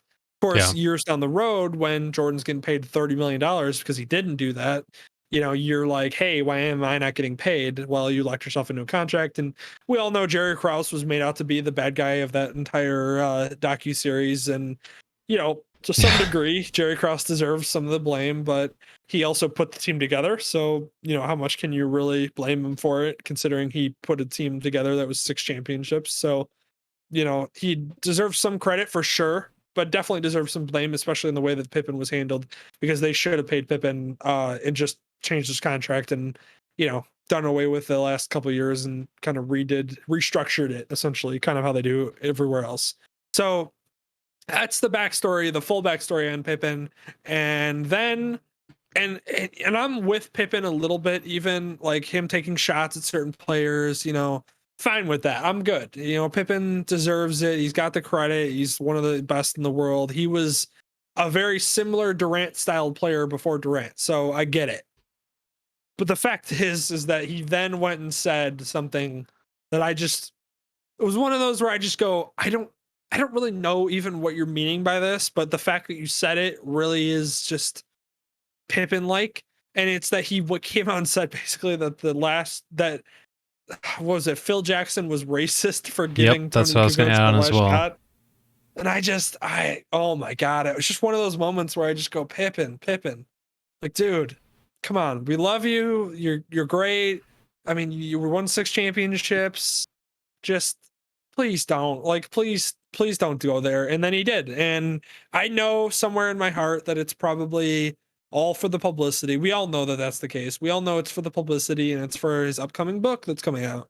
Draw up some drama, and here you go. Bam. Everybody wants to buy the book to get his side of the story. Which Pippen, people probably would have bought it regardless, because you're Scottie Pippen. You were literally Michael Jordan's running mate. All you had to do was advertise as like, hey, I was Michael Jordan's running mate. I'm coming out with a book about my stories, and everybody's going to run out and buy it, Pippen. You didn't have to go and do that. And then he said that, and I just went, I don't get where you're coming from, dude. Like, it's not, Phil Jackson didn't even care or want Tony Kukoc on the team. It's not like he expressed that. It was literally Jerry Krause's like baby. Like, Phil Jackson allowed you to just dominate for so long and ran this triangle offense, and he never, asked Rodman how he feels about Phil Jackson. I mean, part of the reason why Rodman was so incredible in those final 3 championships for the Bulls is because of Phil Jackson, because Phil Jackson was such a, like, I don't know, kindred spirit, I guess you would say, with him. So it's just the fact that you say that he was racist for the shot, and I know he tried to clarify his statements later, and he said something else to try to, make up for it, because he realized that the statement he said was so outlandish. It's a bad take, Like, everybody scratched their head and was like, Pippen, come on. And then it doesn't help that everybody, like, from The Last Dance is like, yeah, Pippen's great, but, like, he's also Pippen and does some things like that. And so it didn't help. But anyways, that was another headline that came across the screen that I wanted to talk about. And I don't know if you got your take on that, or even if Danny's got a take on that. I'll go first for this. So the quote that he was talking about, the one that was at least the most decisive or whatever, was KD, as great as his offense was, it turned out to be his worst enemy because he didn't know how to play team basketball. He kept trying to go punch for punch. I watched a little bit of that series. That wasn't the issue. No. I mean, what, Kyrie was already out? Harden was hurt at this point, or not? Yeah, he was completely out. Kyrie was not playing in it. James Harden was basically a decoy because he was literally on one leg. I mean, the man scored freaking what, 2 like almost points 50.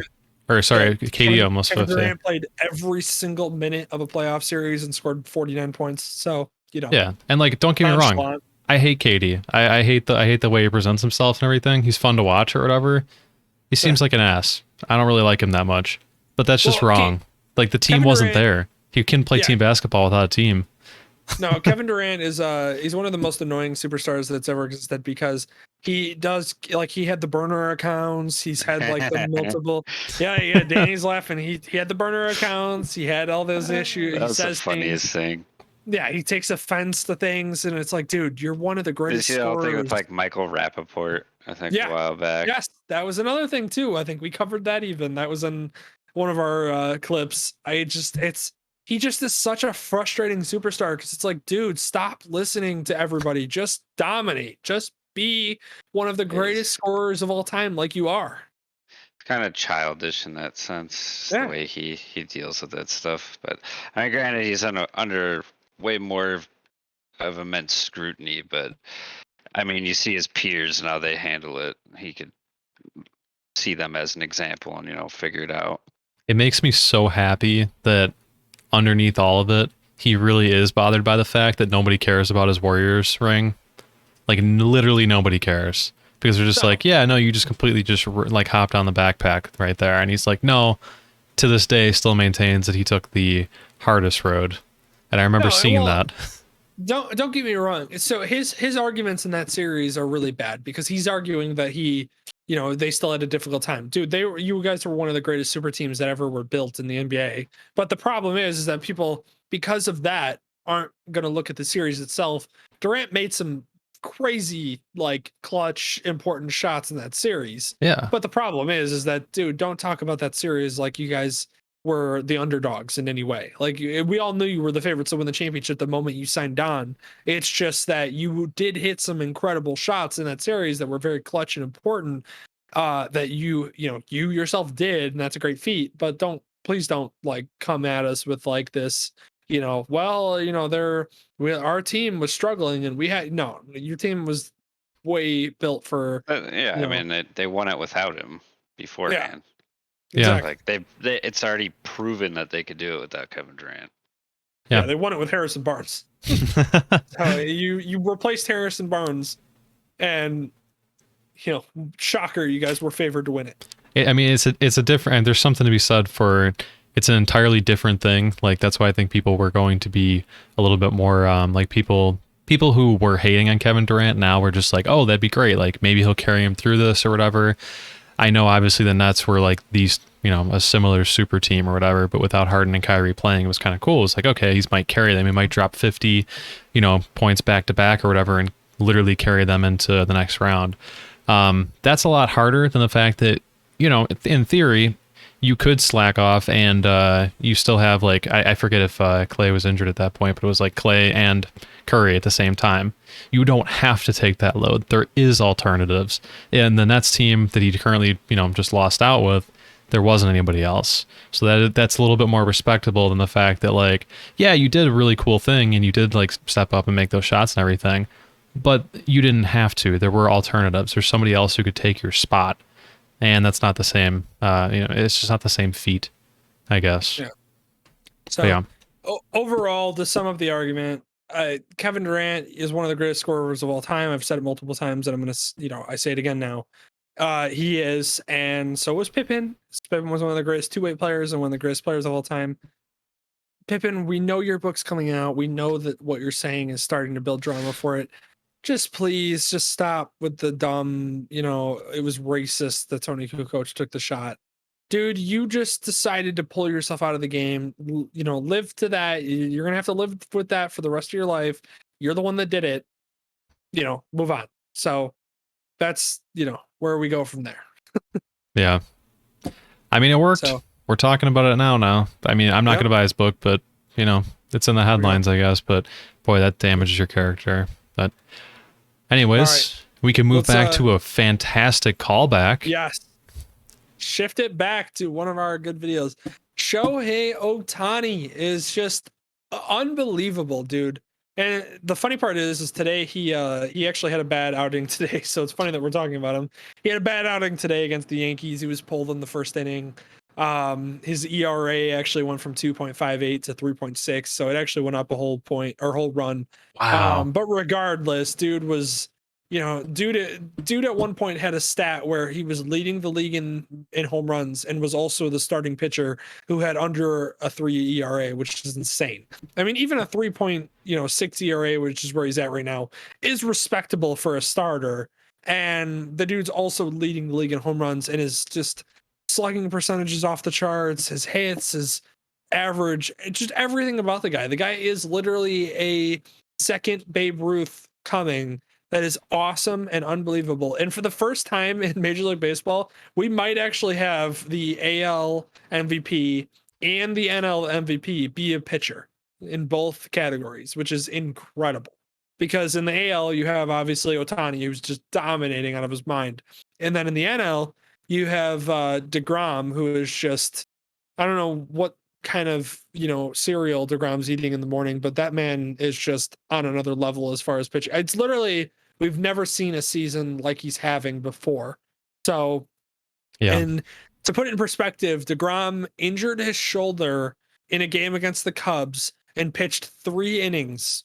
And he had some shoulder tightness, so he left the game. In those 3 innings, he struck out 8 of 9 batters and had a perfect game through 3 innings. Those are the 3 innings before he left with an injury. Craig said he has. Oh, go ahead.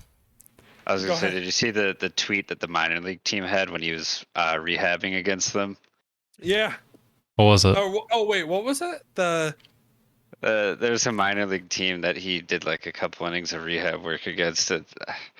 They were tweeting about it, like essentially just making fun of how good he was, and like I'd have to go find it. You go find that, and we'll continue to talk about Ohtani. So right here, Craig actually brought it up a couple stats: 49 extra base hits hitting and only given up 39 hits as a pitcher. I don't know if that also accounts for tonight as against the Yankees, which he had a bad outing, but regardless, those stats are ridiculous. It's stupid and absurd. And Ohtani is just on another level, and I'm all for it. I can't wait. I'm so excited for him to be in the home run derby. He's my favorite. He's the one I'm rooting for. And the other thing too is so for people that don't generally know, the home run derby is something that teams are fearful for their player to play in. The reason why they're fearful for their player to play in is because the home run derby sometimes messes with players' swings. Because when you swing in the home run derby, you're swinging at a ball that's thrown, 50 miles per hour down the middle of the zone by a person that throws you pitching, hitting practice. So it's a different swing. You're swinging for power and you're hitting a ball that's not coming as fast. So you kind of have to add the power in yourself. Whereas, the ball is going across the plate so fast in a regular game, as long as you make very, solid contact and you've got a little power behind it, you're going to hit it far. With the home run derby, it's different. You have to bring the power that you're lacking in the speed of the pitch. So that adds a little bit to it. So your swing changes, and a lot of times that messes with players, especially players that go far into the home run derby, because they take so many swings at that weird kind of, swing, like where they're compensating for power and everything, that it kind of messes with the rest of their season, because then they're, kind of almost leaning into that power type swing rather than just swinging for contact, which is what they were doing the rest of the year and why they brought them here. Ohtani, though, I actually think that Ohtani's swing itself will be okay. And it's because his swing, like the way that he swings the bat is in such a way that to me, it just feels like he's going to be okay. Like it feels like the way that he does it, it's just like he swings he's low. So usually when you swing at a ball, you're taught to swing level or even under it a little bit if you're going for a little bit more of a power swing. His is just generally under it naturally, but he has such a great just stroke where he just gets such a great hip rotation and power coming through his hips into the swing that I don't think he's going to have a problem with the home run derby. And I think he's honestly the favorite to win it. And I know that sounds, obviously he's the home run leader in the league. Is he you would think, oh, the home run leader is the favorite. Sometimes that doesn't happen that way. So a lot of times, Pete Alonso won it last year as a rookie. A lot of times the guy that's having a great year, might not be the favorite. But I think honestly Ohtani's the favorite because his swing to me feels like a home run derby swing on its own in a natural game. So I don't think he's going to have to really change it very much, especially because the power he generates as a pitcher in his hips and legs is going to translate to the power swing that he has to have and the power that he has to bring in the home run derby. So I honestly think he's my favorite and my pick to win it all. And I'm going to be rooting for him anyways, because obviously rooting for a pitcher to win the home run derby is fantastic. So I'm rooting for him regardless. But yeah, I think he'll be fine. I think his swing is fine. So I don't think he'll have a problem with it, and I'm excited for it. Yeah. No, what was I? I'm sorry, I completely lost my train of thought on that part of it. No, I think I was going to point out that yeah, that's right. Okay, sorry. Yeah, I was going to point out that every time I pull up our channel, it always starts out with the Ohtani video, and on the Ohtani video, you said the same thing you're saying now, which is a good prediction. It's like that he's playing on another level. So I just rung in my ears again because I pulled it up like a billion times. You're like, yeah, I just want to say Ohtani is playing on another level right now. So I've got that on loop in my head. But you were right. And it's also, again, like that was one of our most popular videos and still gets like seen every day, which is kind of crazy. But yeah, sorry, that's where I was going with this. I got it now. Friend of the show, not actually friend of the show. He just messaged me on Twitter a couple of times. Brett Coleman, one of my favorite people to follow, makes some of the best videos also to watch. And also has really crazy good production value and everything that he does. We do love Brett Coleman with all our football hearts. His most recent video had the cocktail intros back in, which were one of the best parts of his videos. Was really happy about him walking through making them. But yeah, so always check his stuff out. But I didn't know the significance of this so much myself, but I thought you might. And he said in one of his tweets recently, saying that I cannot believe I'm writing these words, but Mike Trout is an undisputed top 5 player, and he's not even the best dude on his own team anymore. Yeah, I read that tweet off to the guys at work because I was like, this is so accurate, but it's so it's like it's just crazy because like in recent memory, the only pitcher I can think of is like Carlos Zambrano, who for the Cubs, who was like a dangerous hitter at times, but also a great pitcher. It's just to meet this level of pitching with this level of hitting is insane. It just doesn't happen. That's why in that video I said he's playing like Babe Ruth. I wasn't making an understatement or an overstatement. I was literally stating what we're observing, which is the fact that it does not make sense that we're watching the home run leader in Major League Baseball also having an under a 3 ERA. And again, I know this ERA jumped up to a 3.6 after the Yankees game. That's one game. I'm talking about the sustained success that he's had over the course of a season. Now, the problem with Ohtani is the question is always going to be, is he going to stay healthy enough? And the problem for teams, and his own team, the Angels, moving down the road is where do you keep him? Do you keep him as a pitcher and if he tweaks his elbow, then he's done as a pitcher and maybe as a hitter? Or do you move him more as a hitter? Maybe you teach him, right field or, stick him out in the outfield or something like that, where, you're able to keep him in games and as a consistent hitter because, you value that, over him as a pitcher. It's just insane. And you got that DeGrom tweet? Yeah. Go ahead.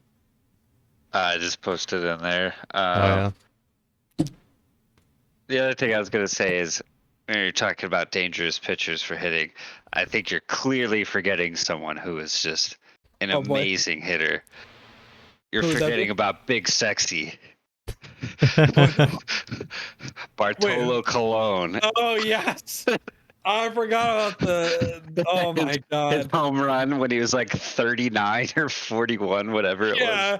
And didn't he get caught for like steroids twice or something? I think he's pitching in Mexico now, but like he hit his first home run at like 39 or 40, something stupid like that when he was on the Mets. That's amazing. Yeah, that's hilarious. Man, we're confused too, don't worry. That's great. Yeah, and then like I said, on the opposite side of the conferences, Jacob deGrom is just doing something that I don't think anybody has ever seen before, and we haven't. I mean, the lowest ERA I think by a pitcher was like 1.3 or something like that, and DeGrom's at like a 0.5. Like he's like so significant. He's literally a whole run better than the best we've ever seen. And so it doesn't make sense. And then he's batting like 400 something. It's just, which is just stupid too. Granted, he's not a home run hitter by any means. His hits that he's getting are, contact hits that are, getting him a single or, maybe a double here and there. So he's not hitting for power. But the simple fact that he's hitting as well as he is, on top of the fact that he's dominating. And I watched him pitch, and it's the control. That's really what it boils down to. Is the control that he has on the ball is insane. That man can command. It reminds me, the level of control reminds me of Greg Maddux, which is another Hall of Fame pitcher and one of the best control guys. He just everything, his breaking ball, just his, oh my God, it's literally just watching him pitch is like, like I would look over at my dad and be like, man, I would throw him, a slider inside here. And then he does, and he throws it literally to the spot that I would be like, this is where the ball needs to be. And he throws it right there. Like, and it's just, it's so easy for him, and it's so ridiculous. It's so fluid too. Like, it doesn't look like he's going to slow down, because watching him, you fully understand that this man has complete control over the pitches he's throwing, and it does not matter who you put him in, against batting or whatever. I don't know if it's a preparation thing, because the other thing too is knowing tendencies as a pitcher and knowing what hitters favor, what pitches get them in certain situations. If the count gets 2-0, they're swinging, at any breaking ball coming across. But if the count's, 2 or 1-2, then they're taking one. So, you have to hit it in the zone if you're going to catch them.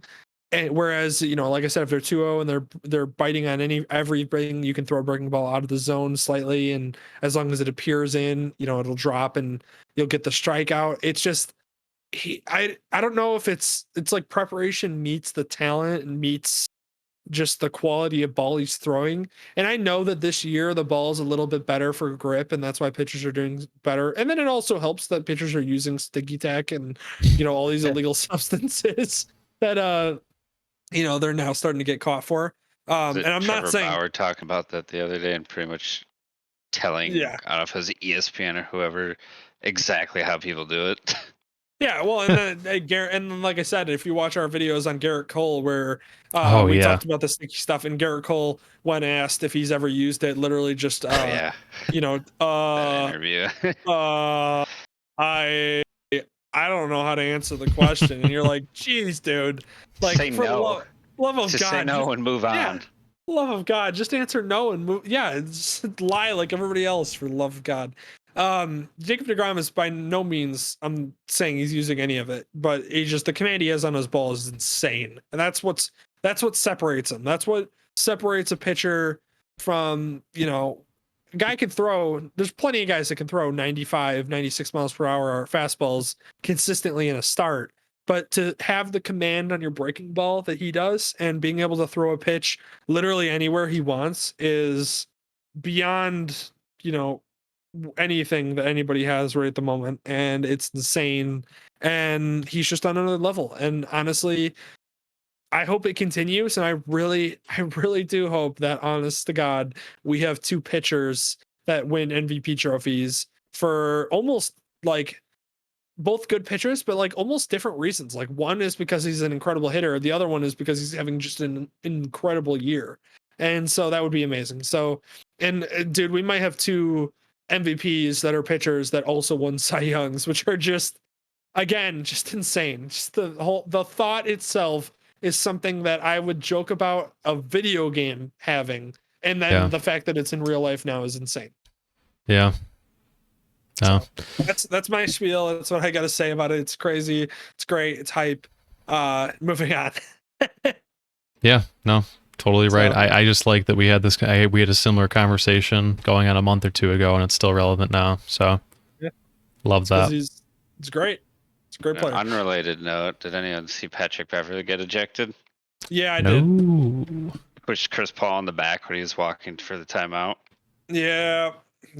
Yikes. DeMarcus Cousins did it too earlier in the game. He just didn't do it as like exaggeratory. I love Patrick Beverley. He's one of my favorite players in the league because he's one of the best defenders in the league, and he also gets in players' heads. Like he can be very like just dumb at times where he does stuff like that and gets ejected. But he's also that like one was just really dumb. Yeah, but he's also just one of the best.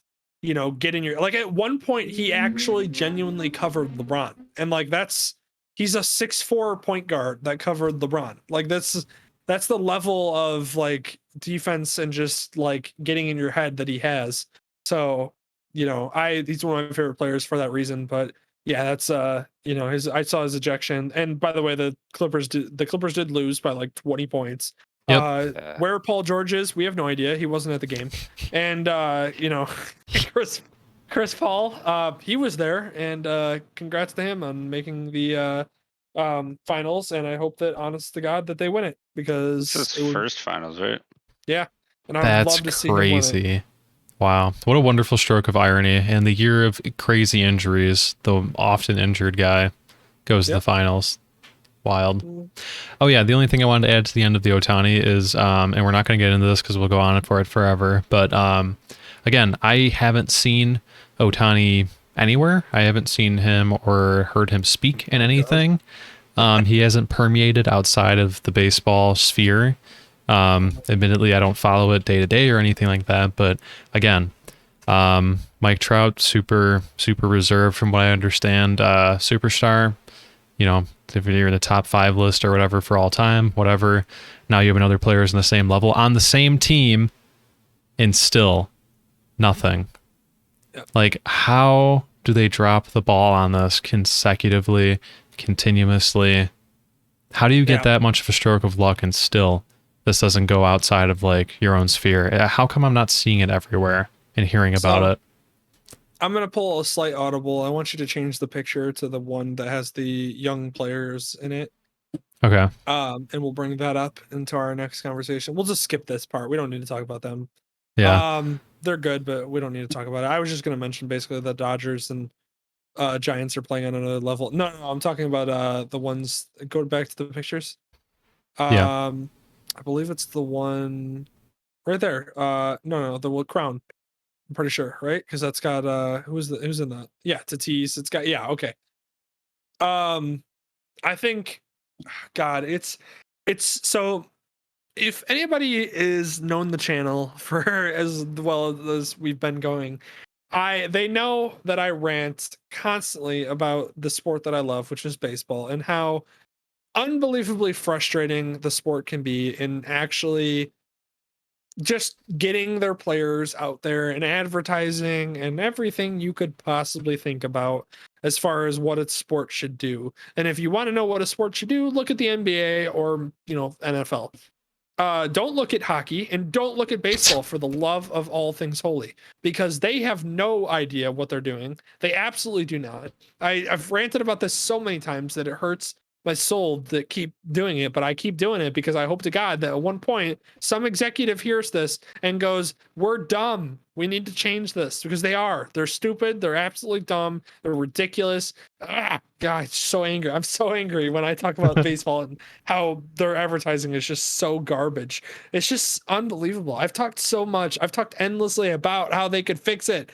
Go watch our videos if anybody is interested in like trying to understand why baseball sucks. And not that it sucks. I'm not saying the sport sucks. I love baseball with all my heart. Why their advertising department sucks and why they are just trying their very best to lose young fans. Bleeding the next generation. God, oh my God. It's just so stupid. And honestly, I was going to say basically one of the things that I think is the only saving grace for Major League Baseball is all of these young players that are just dominating and have a swagger and at least somewhat of a social media presence. Not spectacular. It's not as great as like NBA players or, NFL players at all, or even, football players worldwide. No, it doesn't have that far of a reach, but they at least have some presence on social media. One of them being Tatis Jr., right there for the Padres. Super young, great talent, signed to a massive deal for the Padres, a team that's not been very good over the years, so it's good to see them finally being good. You have Shohei Ohtani that we talked about, who's 26 years old and is dominating. You have Bichetti, for the Blue Jays, who's not even the best player on his own team, which is Vladimir Guerrero Jr., who I loved Vladdy when he was playing, and then now his kid is dominating and is just awesome and unbelievable and one of the best hitters in baseball. So that's something. Tim Anderson too. Yeah, you got Tim Anderson, who's a young talent, who's like kind of brought a swagger to the White Sox, who are a really up and coming team, and who I think have a good shot this year. I thought Tim Anderson was older. That's funny. I just feel like I've heard his name for so long. He's like 28, I think. So he's been on the Sox, like playing for the Sox for like 3 or 4 years now. He's okay. Yeah, relatively youngish. A little younger. Then you have Acuna Jr., who's also amazing for a team that also hasn't been very good in a while, which is the Braves, which is awesome. You have Baez for the Cubs, who's been great. You just have a lot of these young, talented players. Mookie Betts is pictured on the screen for the Dodgers. It's just so many good young players that are hopefully going to bring a younger audience to the sport, because the sport's trying everything in its power to just rid its younger audience away. And that's why we keep having arguments about unwritten rules in baseball, which is the dumbest thing on the planet. Yeah, the Yerminator. God, yeah. It's just listening to Danny just say, "Oh my God," is exactly why everybody is frustrated with baseball and why I'm arguing and ranting about this. It's just so frustrating to watch because it's so ridiculous. And I honestly hope to God that Tatis Jr. and Guerrero and Ohtani and what they're all doing this year is able to bring some kind of excitement out of the younger crowd to baseball, because it is a sport that I love, and I love the ins and outs. I love all of the chess matches that go on, and people don't really realize how crazy of a chess match the game really is until you really know everything that's happening.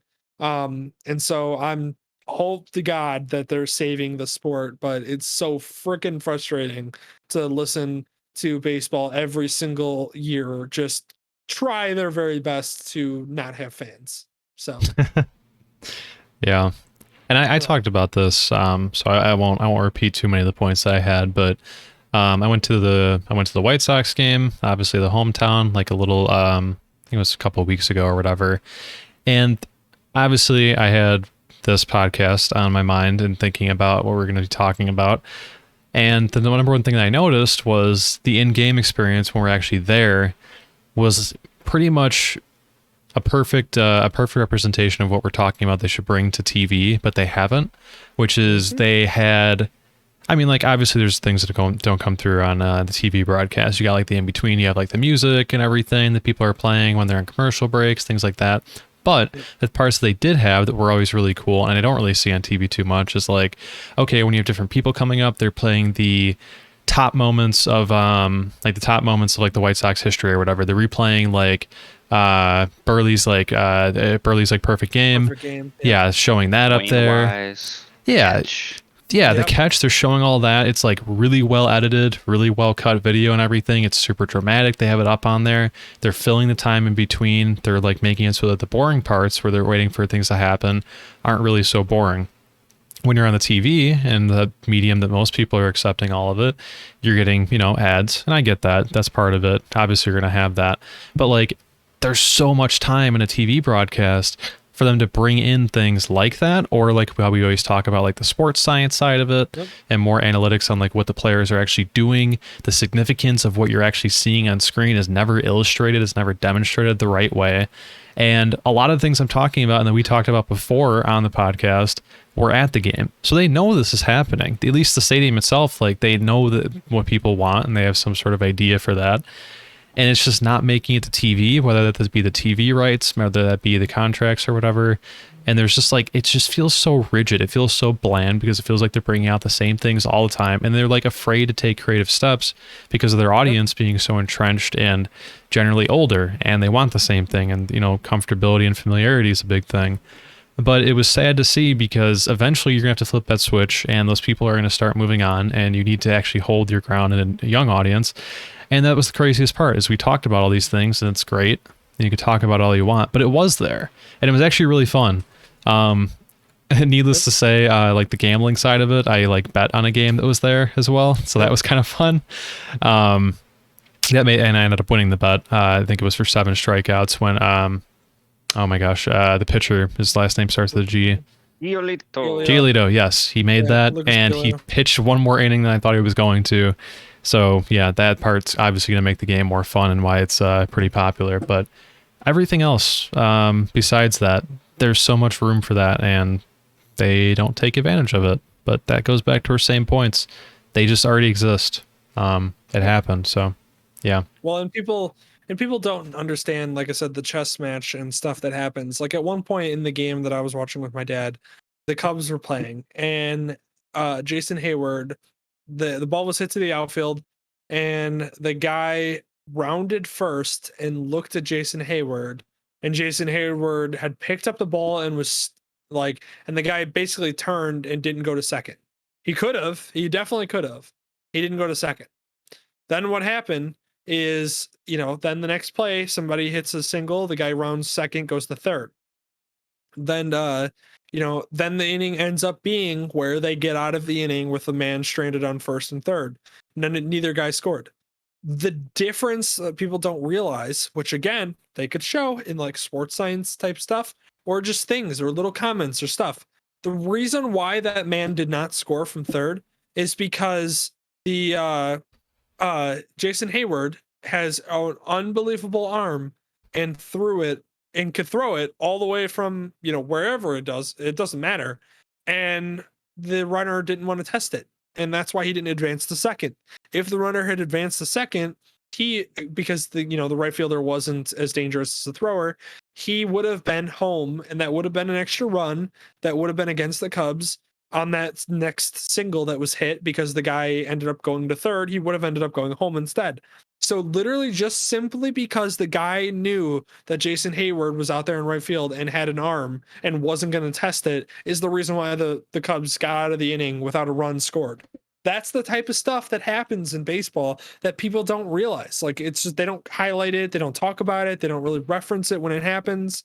And it's things like that that would bring people in that would go, oh yeah, that's pretty crazy. Like, I didn't know Jason Hayward has that kind of arm. And it's like, yeah, he has such an arm that the guy didn't even want to test him because he knew that he was going to lose. Like, that's the type of stuff that you need to talk about and bring in a more hype to the game.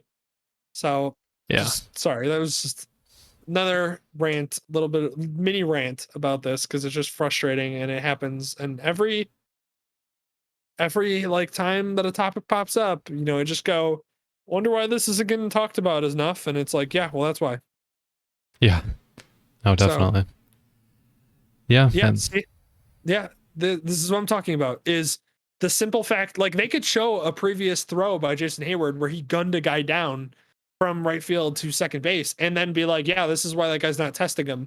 And then you'd be like, wow, that's pretty cool. And then be like, yeah, thank God Jason Hayward is out there, because he saved the guy from running to second, and otherwise you would have scored on that hit. And you would have been like, wow, yeah, that's actually pretty crazy. That's insane that literally just his presence alone in the outfield is what stopped that run from scoring. And you're like, yeah, it's pretty great. That's what happens all the time. Like, it's just so stupid. It's just so dumb, and that's what they need to talk about.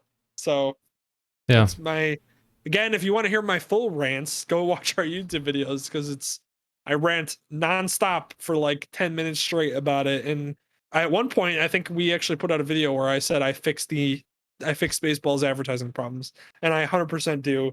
So go watch that if you're really interested too, because I fully go into why or how they could fix it in such an easy manner. And they don't, because they're baseball, and they need to get rid of their commissioner, because he's just bringing the sport down. So Manfred, for the love of God, if you somehow hear this, just retire. Just retire, quit, whatever you got to do. Step down. I don't care. Just leave. Go away. I mean, they're doing the classic thing that a lot of different companies will do, where they're buying into short term and they want to bite into that, that audience they still take advantage of it. But they just gotta bite the bullet at some point and like really lean into, okay, we're gonna take some short-term losses here. You're gonna get boomers on Facebook and stuff like, man, I hate how they do that. They didn't used to be like that. You just gotta eat it. Just gotta eat it for right now. It's gotta happen. It's a transition. Yep. It's gonna be painful, and then move on to it. Baseball is a snooze fest to watch on TV. Yeah, exactly. Yep. Yeah, that's the problem. And they need to have a get Mark Burley to figure out how the baseball should like time their things, because Mark Burley used to pitch games and they'd be like 2 hours. Super quick. Yeah, and like it was enjoyable because you were watching a great pitcher pitch a game quickly, and you're like, wow, I didn't know pitchers could pitch this quickly. And you're like, yeah, they could, they just don't. So make that happen. They introduced that one rule a couple years ago, but it really hasn't cut down. Yeah, where they would, and the amount of mound visits, because the Cubs pretty much were the reason why that happened, because they were, what's his name, Joe Madden would visit the mound all the time because he would switch batters after like one hit. The guy, like, he'd bring in a pitcher to pitch against one hitter because he was good against lefties or he was good against this situation, and then the hitter would he would strike him out, and then he'd change pitchers for the next hitter. Like he was that kind of crazy about it. So they actually stopped the amount of mound visits that you can take to like go to talk to the pitcher. But they need to put a pitch count on. They need to stop this whole thing where pitchers spend, a full minute trying to figure out what they're going to throw. And then a batter has to call time. And then we all sit there and go, oh, here we go. We got to wait. So get rid of that. Bring some sports science into the game live when it's happening. So that way, in that downtime, because it's football literally happens for 8 seconds. And then there's like a minute in between each play. That minute that happens in between each play, there's highlights, there's references to players, there's stats thrown on the screens, there's all kinds of, there's sports science type stuff. Throw that stuff in there, put that on in between pitches and stuff. We don't need to sit there and stare at a guy, think about what he's going to throw for 2 minutes, and then decide, and then the batter go time, and then fix his gloves, and we all go, all right, well, this at bat's going to take 10 minutes because we can't get through it. Like, it's just, and then he throws over to first, and then you're like, all right, let's reset again. Like, it's just, for the love of God, just change it up. Do something different than just straight. Yeah, it's funny you say that, actually. I don't remember the last time I saw that, that overhead view or whatever, like just basically drawing on the screen or whatever for baseball. Like if you're looking out in the outfield, like, oh, okay, like here, circling him here. Okay, like you can see he's in position, he's ready. They don't want to hit to his area. They don't want to be in his area. They know he has the arm. I don't remember the last time I've seen that. I see that in football literally every play. Yeah, they will talk about why a quarterback is not throwing to that side of the field because of a certain corner. They highlight that. They don't talk about that in baseball. Like I said, I literally looked over at my dad and was like, yeah, Jason Hayward has an arm, and that's why they're not testing him right there, and he literally saved a run. And that's what we're talking about. That's the type of crap that people need to see. Like, it's just so frustrating. Yeah, do something. Change it up. Change the angles, for the love of God. Like I said, football literally happens in an 8-second period, and then there's a minute of downtime in between a play. How is it still that football is way more exciting than baseball, despite that happening? I have the answer. The White Sox did it a couple years ago, and they just need to continuously do it. Just have Bill Walton announce the game for absolutely no reason. Bill Walton was definitely high as can be and was announcing the White Sox game for some reason, and it was entertaining, to say the least. Dude, I gotta tell you, on that same vibe, so we all know who Harry Carey is in Chicago. We all have heard Harry Carey before. Have you ever heard an actual game called by Harry Carey, like a casual game? No. Oh my dude, I was watching this game with my dad because it was on late, and it was it was like one of those like classic games where Harry Carey was this dude. I'm 6th inning. It was probably the 6th inning. The guy was like, or Harry Carey literally was like, man, that guy's a great hit. He's from like Mexico, and he's like, and then his partner's like, actually, he's from Spain. Yeah, that's what I meant. Like, it's just like way more. I'm like, dude, I want to have a drink. Old ass dude, just like yelling some things out. He was like inning 8. He was like plastered. This dude's hammered back there trying to announce. Just makes me think of the SpongeBob thing again. It's like, I saw you on TV last night. Bye, bran flakes.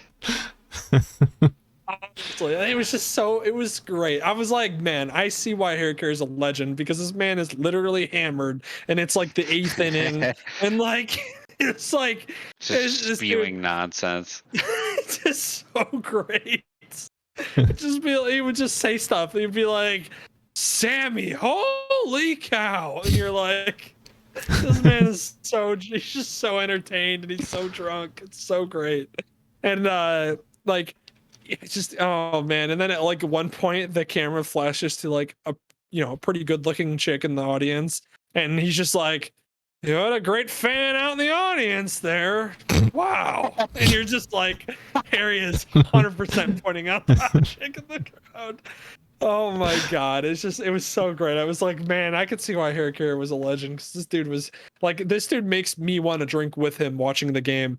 Like, oh, man, it's just baseball, fix your crap. I don't know what to tell you, man. Just literally get me in the freaking front office. I can literally fix baseball's advertising in such a quick, like 15-minute pitch, but it's never gonna happen because baseball's stupid and dumb. And here we are. I got it.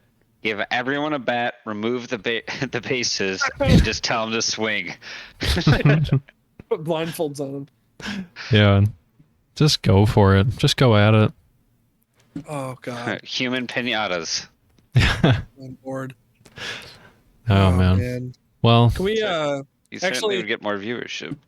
Actually, Dylan, I want you to we'll just finish up with our last topic. I was just talking about the NCAA or whatever. I think that's College World Series. Oh yeah, looks like I got my default NCAA picture. We'll go ahead with that. Do we want to roll with that for like a third NCAA segment in a week? Let's see. There might be something better, but you could. So you can actually flash do you have the Cubs one ready? Yeah, I do. Yeah, flash that on the screen real quick. I'll talk about that.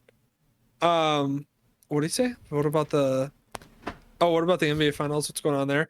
Oh yeah, sorry. So earlier we covered the NBA Finals. Dylan, you find the picture while I talked about the NBA Finals real quick with this guy. So earlier we talked about the NBA Finals. I think it's the Suns in 6. It doesn't matter who they're playing. I think the Bucks are going to make Suns it. in 4. The Suns in 4. I think the Bucks will at least get 1 or 2. I think the Bucks are going to win there because I think Chris Middleton, like if you take Giannis and you take Trae Young out of the series, I think Chris Middleton's the best player in that series. So I think ultimately at the end of the day, the Bucks are going to figure out how to win it. I think Chris Middleton's going to be the reason why. And then I would say basically that the Bucks are going to the finals, but I think they'd put up a fight. So I think at least maybe the Suns in 5 at the best, but I think the Suns in 6 is more realistic because I think the Bucks figure out a way. The only issues I was saying is that I was wondering if they're going to make Giannis available for the finals or even available for a game 7 if this series does go that route, because I think it very well could. Because I think I could see the Hawks pulling one of the next 2 out of their, behinds and somehow it going to a game 7. And if it did, I wonder if the team would make Giannis available. It's just that they said that there's no timetable on his return. So I'm really not sure what that means. And the scary injury that happened tells me otherwise, that basically he's not going to be playing. But again, it's one of those where if you're in a lose it, or you win it or go home situation, do they make him available for the game where he's on the bench ready to go and they could put him in when they need him? Otherwise, like I said, I think the Bucks ultimately at the end of the day are going to lose the series of the Suns. I think the Suns are inevitably going to win it all. And I actually said in earlier videos too that the Suns felt magical. So that's what I'll say is I think the Suns in 5 at the best. Suns in 6 is probably more realistic just because I think the Bucks will get 1 or 2 out of the series. Especially if Chris Middleton goes off in one of those games. So that's my gist there. Yeah. All right. Next topic. We'll finish up with the NCAA and a little bit of the Olympics talk as well, because I want to cover that slightly because there was something that is just annoying that I want to talk about that's just covers sports in general. So the NCAA, and I'm going to read this tweet as it was written. I think it was ESPN that tweeted it. I can't remember. Who cares? The tweet basically said every NCAA. So the NCAA had has been, for anybody out there that doesn't know, the NCAA has been under fire lately, and the Supreme Court handed down a massive thing against them. We actually just posted the clip about that. So if you want to learn a little bit more about that, and you can follow that clip there.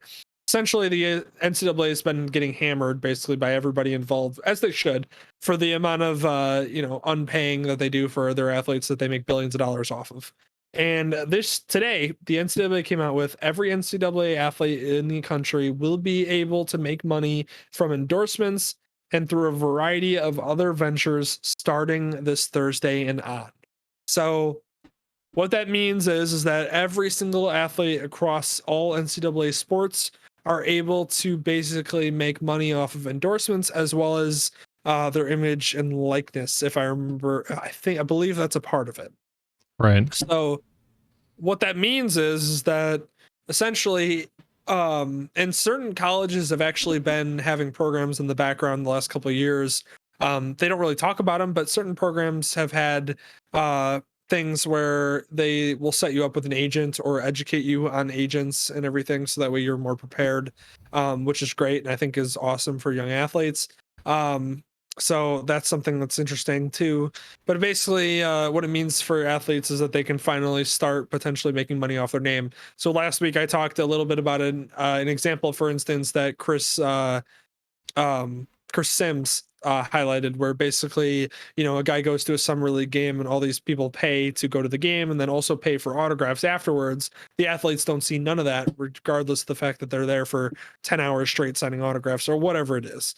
And so, but then if a guy tries to go get an autograph signing where he makes some money, outside of there, like the mall, for instance, he's going to get in trouble for that and probably suspended. So the NCAA is finally laxing some of their rules, as they should, because again, I get it. They're in college and they're getting a full ride, and that should be the payment alone.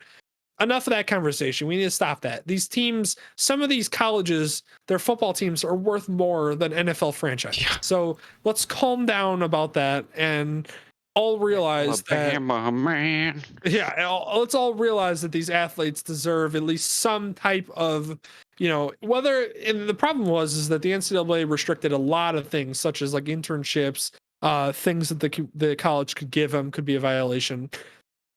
We finally saw the Supreme Court rule in their favor of the athletes. So now athletes can actually get like things like laptops or, things that might actually help them in their education, because 99% of the athletes in college, sports are not going to play professionally. That's just the way it goes.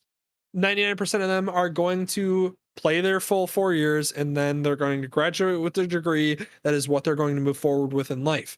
Let's actually give them things that are going to make them more successful in life, that also kind of act as a little bit of compensation for the amount of money that they generate for the university.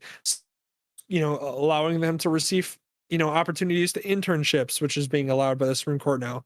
Opportunities such as getting a laptop from the school, things like that. A lot of these athletes come to the school from poor communities. They don't have the money to pay for college. They got there on their athletic ability. Sometimes that's how you get out of those communities, is by your athletic ability. They got out of there by that means. They don't have the money to pay for a $1,200 laptop that's going to last them 4 years. That's going to be good enough to supply, help them with all of their homework and everything. And the way that technology is going, they need something like that. You desperately do. So they need something like that, and now they can get it finally from the university, which is huge, because that's very minimal compensation for a guy. At one point, I think I saw that every person on the Alabama football team is valued at around $500,000, because that's how much money they generate for the community, for the school. That's the type of stuff where I'm not saying they need to be paid $500,000. But maybe give the guy a freaking laptop, for the love of God. Maybe give him an ability to get an internship, or, get something where he's, not living, yes, athletes do get some, perks. Obviously, we all know that. But the point is some of those athletes deserve more than what they're getting at the moment, because of how much they're generating for an organization that has been unwilling to meet, any type of middle ground for them. So I'm honestly all for the NCAA finally getting exposed a little bit with all that practice. And, Judge Kavanaugh, one of the Supreme Court judges that ruled in favor, obviously all 9 judges ruled in favor of the athletes in this situation against the NCAA, basically laid it out and said that this is not a business model that would be legal literally everywhere else, except for it happens to be legal because you consider them amateurs because they're college athletes and their scholarship is good enough. It's like, the amount of money that they're generating for you, it's that's not the case. That should not be the way it is. And so I'm totally okay with it. And that's how I feel. And I feel like that's probably how you feel as well. Yeah. Yeah. I mean, I'll even admit I was on the other side of this argument like a few years ago before I started to learn the ins and outs of it. That came from a place of, yeah, I mean, it came from a place of like jealousy of, you know, seeing like, oh, okay, you get a full ride, you know, all you have to do is play ball, all that stuff.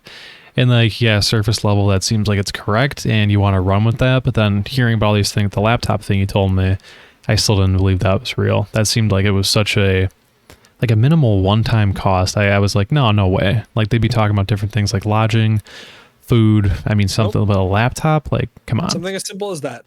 Yeah. So, I mean, in light of all those, all those facts and all the stats behind it and everything, and like how, you know, they even have the commercials that are, you know, saying that the athletes don't go on to be in pro sports. They go on to being doctors, or they go on to being like, you know, business, whatever. Yep. Yeah, all that's completely reversed my opinion of that. And I firmly believe the NCAA was, you know, putting out that story, putting out that viewpoint and everything, and they're holding on to that for dear life as long as they can, because they know they're getting an absolute killing. They're practically running a business, you know, for free and not paying any income or like anything to any of the employees or the contractors, whatever you want to view them as. So they had a great thing going, and they had a great thing going for a really long time, and they're literally going to hold that on until it's pried from their, you know, their hands, until they're forced by the Supreme Court or whatever else. I think this is the first of many things that might change now. I don't know exactly what the next step is, but I feel like they're slowly just going to lose that status of like, oh yeah, they're just athletes. You know, they already paid for their scholarships, so of course we can make all the money off of them. Yeah, I just think it's the first of many things. Yep. So yeah. Yeah, and like I said, I hope that this trend continues, and it's something that needed to happen, and so I'm glad that it's finally happening. Yeah. So. All right, and last topic on the Olympics, you said? Yeah, so this is just something I wanted to mention, and we're not showing the actual photo of the incident because I didn't really tell you, but I feel like it's been shown enough that we don't need to talk about it. Essentially, there was an athlete who is, I forget what event she participated in, but she's a black athlete in America, and decided to use her platform to basically, she's, you know, instead of facing the national anthem when it was when it was performed, she faced away, and it was a part of the whole BLM movement and everything. In her statement, of course, is going to be, you know, watered down and not actually, it's gonna be hard to find her actual statement, and I actually don't even know what her actual statement was on the incident because of how, you know, hidden and hard it's going to be to find it. The one thing I thought was ridiculous is that people just used this as like a, you know, continuing of that argument of, you know, well, we need to keep politics and everything else out of sports.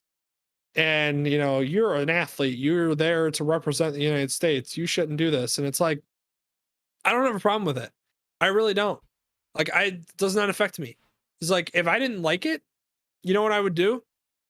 Bloop, hit the power button. And then guess what? I don't watch it. I don't see it. So if you don't like it, don't watch. Don't do it. Don't, you know, you don't need to talk about it. You don't need to tell us about how, you know, the two people that face the national anthem are, you know, really supporting the country. And, you know, like this athlete that decided to look away is disrespecting the country and everybody that fought for her and everybody that died for her. And I'm like, I don't really think that that's what she's going for. Like, I don't think that when she did that, she was like, screw all those people. You know what? Screw your brother that died for this country. No, I don't. Nobody's doing that. Nobody's ever been doing that. Go back to like this whole thing started with Kaepernick, and there was stuff before that too. There was athletes that have done plenty before that that don't get represented. I can't come to mind. There was a black athlete that something was happening, and the other two athletes, I don't know if he held up his fist or the other two athletes did it as well. It was an iconic moment in the United States in history, and I can't remember exactly how it went down, but it was very respectful by the other two athletes that were on the podium with them. But anyways, this type of stuff happens all the time. For the love of God, just stop. Just if you have an issue with it, don't watch. I don't know what to tell you. Like, the fact that we're arguing about this athlete saying something, and athletes, for the love of God, can use their freaking platform to talk about whatever the heck they want. I don't care. I really don't. Because you know what? I'll watch them on the field. And then when I watch them on the field, in the press conference afterwards, if they say something about the political sphere that we're in or the current state of our country, I could care less.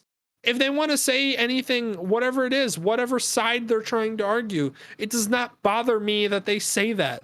They are a human being in the United States of America and a citizen and can say whatever the heck they want. They have a platform where they can reach thousands of people. They can use that platform to further any causes that they feel is necessary.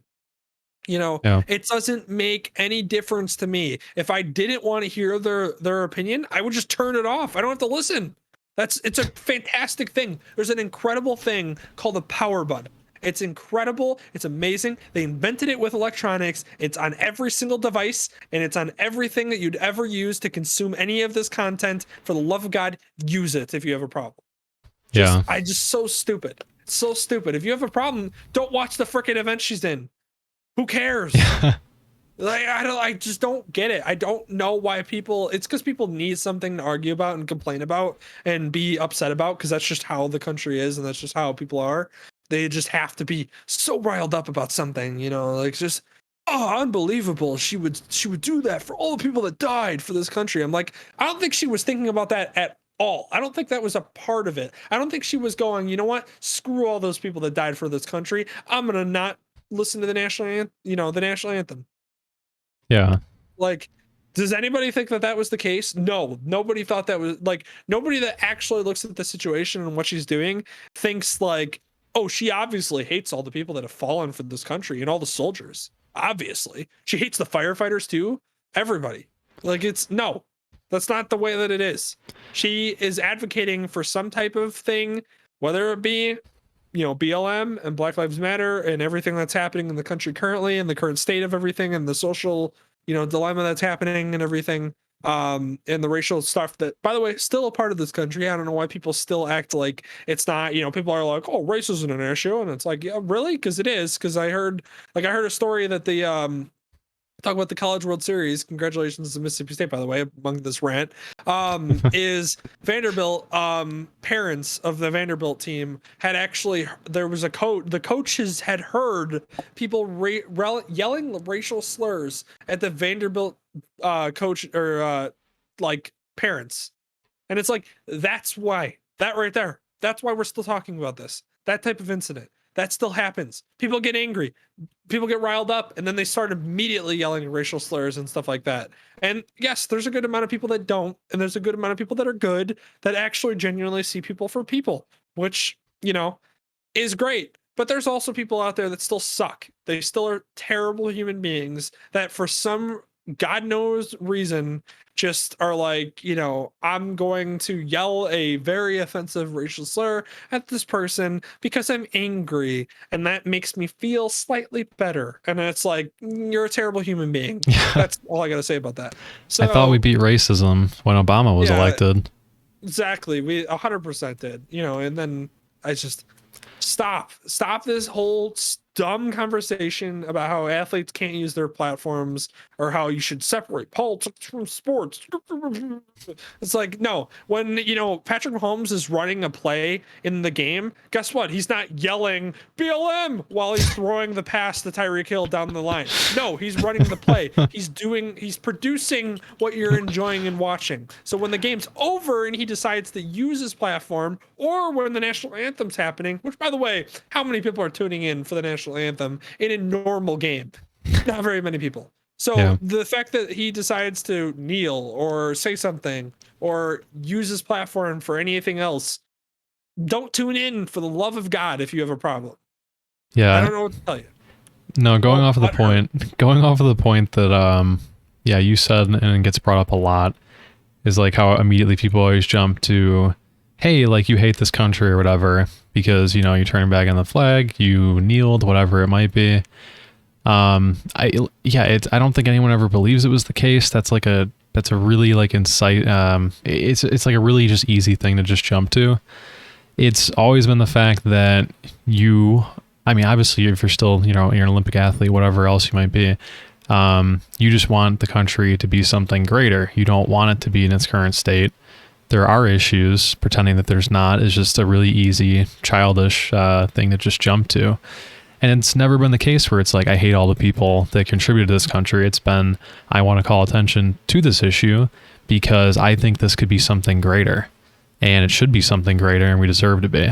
So when you immediately jump to that conclusion and there's all this hatred behind it and you hate the country, everything else like that, it's just easy. It's a simplistic, childish worldview that's just really fun to jump to and gets it off your back so you don't have to think anything else about it. You don't have to look into the issue. So I think that's why people usually default to that a lot. And that usually becomes like the headline everywhere. I think it's less so prevalent now because there are so many examples of like actual causes and good reasons to do it, and people understand it a little bit more now. But all the people who were complaining about it beforehand never watched the national anthem. They never watched the post-game practices. They don't care. They were seeing the tweets. They were seeing the shorthand things that were thrown up in their face. It's never been the case where they're like, oh, I'm just going to tune in after the game. Because that'd be too logical. It's basically what's just like, oh, I saw this head point and someone's telling him to be angry about it. Okay, now I'm angry about it and now I'm incensed and I hate this guy. So I feel like that comes up a lot. It's funny because it never came to attention. Nobody cared about watching the sidelines for the national anthem. It's a bunch of fake patriotism that doesn't even really correlate with anything else. So yeah, no, it's just and the Colin Kaepernick thing just annoys me so bad because people, for the love of God, everybody, he was blackballed from the NFL. I don't know what to tell you. He was blackballed. He was better than majority, if not all, of the backups that were on any NFL roster. Do you think Chase Daniel's a better backup quarterback than Colin Kaepernick? Small You're hands. An idiot. You don't know football and you're an idiot. Sorry, I don't know what to tell you. Do you think Tyler Bray should be on the freaking Chicago Bears roster over in Colin Kaepernick? No, you're an idiot. I don't know what to tell you. So the fact that Colin Kaepernick was not in the NFL after that incident was a straight blackballing by the NFL, which is, it's an organization, it's a company, it can do what it's want. But regardless, the point still stands. He was blackballed from the thing because of his kneeling, which was something that does not affect his play and does not affect the game itself when it's actually played on the field, because none of those players are kneeling mid freaking blitz on a play. Like, I don't know what to tell you. Tyreek Hill's not kneeling and not catching the 70-yard pass from Patrick Mahomes, and instead he's kneeling and going, well, I'm standing up for BLM. And it's like, no, he's catching the freaking ball and you're watching the production on the field. I don't know what to tell you. Like, stop being so butthurt. Like, it's just every single person. Like, and then the sad part is we get talked about all the time about how, like, this generation is so sensitive and it's like, no, I'm sorry. Like, it's just, I'm sorry, but maybe people are just tired of hearing like, normal like comments that are not okay. Like, I've read things all the time. Like, I was reading one thing where like the girl was like, I just ask people like what they mean, and when they actually realize what they say, it gets real awkward. Like, she said one time that some random guy at her work literally just said to her, your voice would be great for phones, like for phone sex operator. And she was like, what do you mean? Like, that's a comment that's just like oh, people are so sensitive nowadays, they can't even take a comment. And it's like, no, that's just kind of creepy and weird. Like, I'm sorry. Like, I just, like, dude, you have no game. Like, I'm sorry, but I don't know what inferiority complex you have at home, but you do. And that's why you're making this weird comment to a coworker. So like, it's just, maybe we're done just dealing with that type of crap. So it's just stupid, and this whole thing is just dumb. And the Olympic, them her facing away. Like, I'm sorry, did she come through the screen and actually stab your brother who's a Marine? No? Weird. Oh, I thought she did. The way that you got so angry seemed like there was some physical or actual emotional harm compared to anything that people in this country have to deal with on a daily basis, as far as being literally just black. That causes them to have to deal with that kind of stuff on a daily basis, and that's not a thing that is just brush it off or just well, it's really not that big of an issue. It still is. It's still an issue. It's why we're dealing with it. So for the love of God, that's why this whole Vanderbilt thing that gets brushed under the rug, where literally people were yelling racial slurs at players' parents. That's the type of stuff that, still happens on a daily basis, and people wonder why there's still problems. Yeah. Yeah. So long rant that I just went on, but a rant that needs to happen, and people need to actually, that are in media and stuff, need to actually, express, because they just try to roll with what's the least controversial thing they can say in order to keep their audience. And, that works great for them, and they make millions of dollars off of that. But I'm just not going to just, ignore the annoying comments that I had to read constantly after this incident, where I just, I looked at it and went like, oh, okay. And then I moved on with my life and didn't have my entire week ruined because some athlete on a podium, I don't even know what, she was running, but decided to not, turn her head towards the national anthem and put her hand on her chest. Okay. Yeah. There goes my whole week. That's it. All the plans I had a great weekend playing with the parents. Not gonna happen this weekend. So pissed off about this woman. Yeah. So stupid. Just, find a hobby, for the love of God. Quit patronizing them. Yeah. Oh God. It's really weird how nobody ever pointed out how strange it was that we had to pledge allegiance to the flag every day for the, every year we were in school. It was kind of weird. Just that's fine. It's very odd. It's God. Dylan, that's it. Now you're gone. You're blackballed from all media. It's just unpatriotic. Yeah. You don't want to stand for. You don't want to. You think it's weird, the national anthem? We had to stand and say it. We all had to say something to pledge our allegiance to a freaking flag. Yeah. Yep. People are weird about that stuff. I don't know. Dude, one of my favorite comedians, and he says some controversial stuff, of course, but one of my favorite comedians is Bill Burr, and he was talking about the Colin Kaepernick thing, and he was like, dude, nobody's saying your brother didn't die in Iraq, but he freaking died in Iraq, and it's nobody's saying that. Calm down.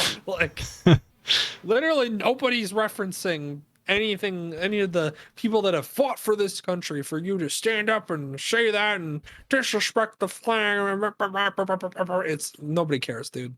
Sorry, you're getting all worked up for nothing. And when your generation finally ends up gone from this country, we'll all breathe a sigh of relief, because we now don't have to listen to, some 60-year-old dude who doesn't have a hobby and is upset that he's not in a world where he can beat his wife with a broomstick anymore. Listen, 50 years ago, that was okay. And that's the generation, that's what we're talking about. So I don't want to hear about it. Yeah. No, it's, I can't wait for that to die out. People who make the patriotism they feel for their country their entire personality are really sad. Wish there was more.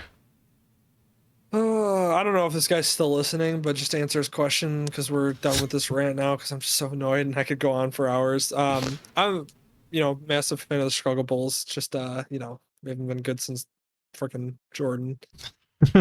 So sad. Sad. Yeah. God. I would be the Bears, of course, but that's where I'm at. Well, he's talking basketball at the time. So. Oh, I thought he meant overall anything. Okay. Oh, favorite? I don't know. What would be my favorite sports team? Probably the Bears, because they're the team that I'm just so. They pull my emotions in so many different directions every year. Yeah. Yeah, probably have to settle there. But well, that's it for us this week. Yeah. God. Yeah, I got an early appointment myself, so I definitely have got a lot to go off of there. That was 2.5 hours. So. Yep. Danny, thanks for joining us. I know that you got to just listen to my rants for so long there. That was is he still there? Yes, I am. Oh, there he is. Okay. I was just having is he gone? Asleep at the desk. Oh God, yeah. There's my rants for you. Catch all that stuff on YouTube again, where I'll post it. And yeah. you're still watching at this point. Otherwise, again, we're YouTube clips. Those will be posted. Otherwise, we're also now on Apple Podcasts and Spotify as well. So go ahead and if you want to bring it on the road or watch it mobile, it's there. Easy to access. So that's going to be it. Yeah, of course, this week covered a bunch of different topics, and thanks, Danny, for bringing the expertise as well as some, funny comments here and there to lighten the rants up a little bit, because we got a little rant heavy in that second half for sure.